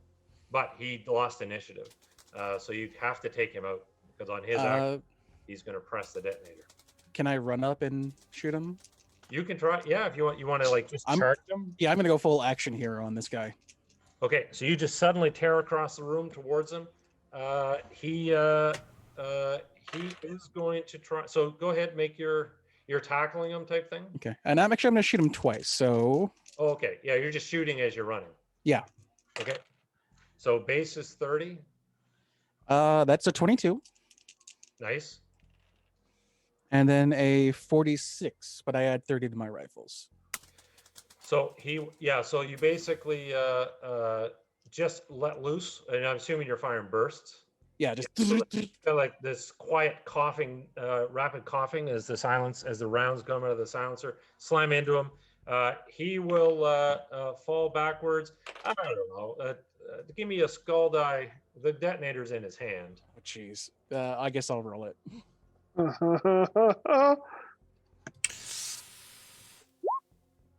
Oh, okay. I saw someone had a 1 previously. And I got scared when I looked at the dice. The detonator rolls out of his hand and rolls across the floor to your feet. Yeah. Should I roll damage on this guy? Yeah, Okay. absolutely. 7, 15, 21 plus 40 is at 61. Yeah, and he goes down. Essentially, in this game, if you have a name, so the difference between named NPCs and non-named. So named NPCs would typically have about 100 health, which it's possible to survive. Non-named NPCs, which are these guys, have half that. So Okay. essentially, you take him down. He collapses against the wall and goes to the ground. And All right. the detonator kind of rolls across. You can just see it probably doesn't make any sense at a moment of a little flashing light, but it's a movie sort of. So you see there's a bomb attached to the detonator. It's a shape. It's kind of a small one. It's not going to blow up the whole building. It'll just take the detonator out. About Right. the size of a grenade blast. Probably about the size of something that took out the helicopter. Is there any way I can like pick it up and disarm it? It's a technical roll. Okay. So I'm just gonna leave it there. I'm gonna take the remote. Bring So it to meanwhile, me. back in the all track, you can hear gunfire coming from inside, and then it's silent. So you're not quite sure who won. I mean, at this point, I'm just like sitting here with my guns. I'm waiting for anyone to approach the thing. I'm also keeping an eye on the people within, because we got like 3 people in here or 2 people. 3, Eliana, Yeah. Lucian, and you. Yeah. I am a little stressed out, realizing So- that I'm in the one working all track in the driver's seat, and that there's multiple parties at play, and I just really, really want to survive. At this point, I'm even losing my desire to know what's going on. Can I do this just for like cinematic effect while she's like freaking out after hearing like gunfire and everything? Yeah. Her radio crackles and you hear penguin. Awesome. An extra experience point for that too. That's a good one. Yeah. Okay, so I hear that over the thing. Yeah. Okay. So as soon as the gunfire starts going off, the first shotgun blast, Lucian looks down at the pistol and looks at the driver's seat Mm-hmm. and stands up and walks over. He looks down at the M and says, Eliana, if she comes after you, she goes, Lucian, what are you doing? Come back in Right. your seat. "Someone told me today that I could be anybody that I wanted to be. And I'm going to be the solution." And he's going to turn around and hop out of the back of the track and start to run towards the building. Ross Station or the Yep, jet Ross Station. building. Ross Station. You can actually, the closest access is the workshop, Russell's workshop. That's the closest Yep. door. He's going to run towards the door. All right, so he takes off. Elianov looks at you, Niamh, and goes, "Fuck." Or I don't know what's the curse word in Russian. I don't know. Blit. Bourgeois. So she'll have to run. I guess she looks towards you just to see if you have anything to say about it, and then she'll run after him, I guess. Yeah, at this point, like And you're literally, alone. Niamh does not care. Niamh is just like do whatever he wants. She is surviving in this all track. Niamh only cares if they close the door behind them. Like, So- just Lucian, you reach the workshop door. You kind of access the hatch and pull it open, and you walk into a scene, a bit of a nightmare scene. You can see Gibbs, gun out at the ready, and he has it pointed at Catherine Mickelson. However, she currently has a gun to Russell's head. Ooh. uh-oh. Your Russell. buddy. Oh, not my best friend. She does. And Girlfriend in 1 second. As soon as she comes in, she's like, drop it, Gibbs, or I'll splatter Russell's brains all over this workshop. Not so fast, Jerry. We've got you and the boss surrounded. So you're at another angle, she kind of looks towards you. Russell's like, Lucian, what the hell are you doing? Give it up, you old kraut. Yes, there are more of us than you thought, but we're too clever for you. Using my brain. I would say if Gibbs is highly trained, GM, as soon as Lucian pops in there, he probably lets That's off. fair. He would take the shot, and he will do that. He'll do that. So suddenly there's a and Catherine's head snaps back, and she collapses back into the workspace. Russell staggers forward, and you'll note he's probably like, again, he's a bully, but this is a terrifying situation. You can see kind of a stain appear on the front of his pants as he kind of like, just like, oh my god, as he he throws himself at you, Lucy, and he's like, ah, my god, fuck, she almost killed, god damn it, she almost killed me. And he'll like, oh, she almost killed you, but you had your best friend on hand. I'd never let anything bad happen to you. I owe you. I couldn't let you die. I wouldn't pay my debts, and well, my credit score would be what it is, wouldn't it? Oh, crumbs. And he'll grab he just starts throwing tools and throws a drawer open. Bottles of vodka come piling out, and he just grabs one and just starts slugging it. He'll kick one towards you. Oh, crumbs. I hope this doesn't go on my bill. Oh, well. And Gibbs on the radio goes, Mikkelson's down. What's your situation? Did someone say penguin? Jim will pop back on the radio. Yeah, okay. Sorry. No, I was gonna be like, who the fuck out there is still alive? Yeah. On open frequency, as Gibbs says that. I don't know if it was on open frequency or private, but Jim will pop in on open frequency so everyone can hear. 2 Germans have just been taken out in the generator. We have a bomb to defuse, but I think whatever plot has been unfolding has just been foiled. Can I check the bodies to see if there's like any identification? Absolutely. Yep. Yeah. Go ahead. Give me an investigation roll. Oh, that's a 14. So nice. I don't know how much I have to that, but I had a 10. So either way.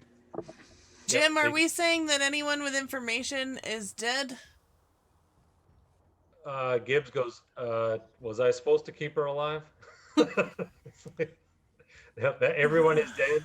However, you start searching around and you'll find a tattoo on both of them, inside, kind of up inside forearm. It's the double lightning bolts of the Waffen SS. I come back on the radio. I'm like, it's fucking Nazis. What? What? And that's where we'll stop for tonight. It's fucking Nazis. What? Oh, why is it always? They can't just leave well alone. Well, now Lucian and Maksim have something to go against. Exactly. Now Lucian and Maksim have something in common in that our nations hate the old alliances. Oh my god. Got him. Oh my god. Wow. The old switcheroo. Yeah, it's totally Indiana Jones. Oh my god. All right, so Purple, we will you're make right. it to Smolensk next time. Oh my god. Will we though? How'd you going? How'd you I going? am super excited now. Like I am super excited now, you could say. Oh no. Hey, everyone's homework between now and the next session. You have to go watch the movie Overlord. Yeah. It's Yeah. like it's this. It is literally this. Yeah. What was the name of the movie that was so bad that inspired you Iron to write Sky. this again? No. Well, funny enough, I've never seen Iron Sky, but I would like to see it. It seems like it'd be up my alley. No, the movie that inspired this was Whiteout, which, if you watch it, has absolutely nothing to do with this adventure. But I was so psyched. I was psyched to see the movie, and I was kind of watched it. I have to rewatch it because it's been a while, but I was just kind of so disappointed with it that I went home and immediately sat down and pretended. I was like, okay, I'm the director. I was just given a pile of money. What movie would I have made? And this is it. So, yeah, so that was the inspiration for this. This is actually And the first- Whiteout. Whiteout. Yeah, I gotta watch that. starring, Yeah, Kate that's Beckinsale. and it was so bad that it inspired You know, you. it's not, I don't want to say it's a bad. I don't hate saying it's not a bad movie. I think the problem is I came into it with like Antarctica, the thing. This is going to be like my expectations were just too high, right? And again, so this is the result of it. But I have to thank that movie, 55 Below Zero and 6 Feet from Hell would not have existed if not for that that film. So anyway, David, I gotta say, we've experienced quite a bit of your content so far, and you just keep ramping it up, man. There's always was a amazing. twist. So good. well, This wait. is awesome. So remember, I think I said at the end of the first session that this was going to be a bit of a roller coaster one. Oh my God. Gets amped up again. I think in the next. Wow. My Great God. job role playing all around Broken. for sure. Maybe if you want to, I guess if you want to go around and say your goodbyes and give your details.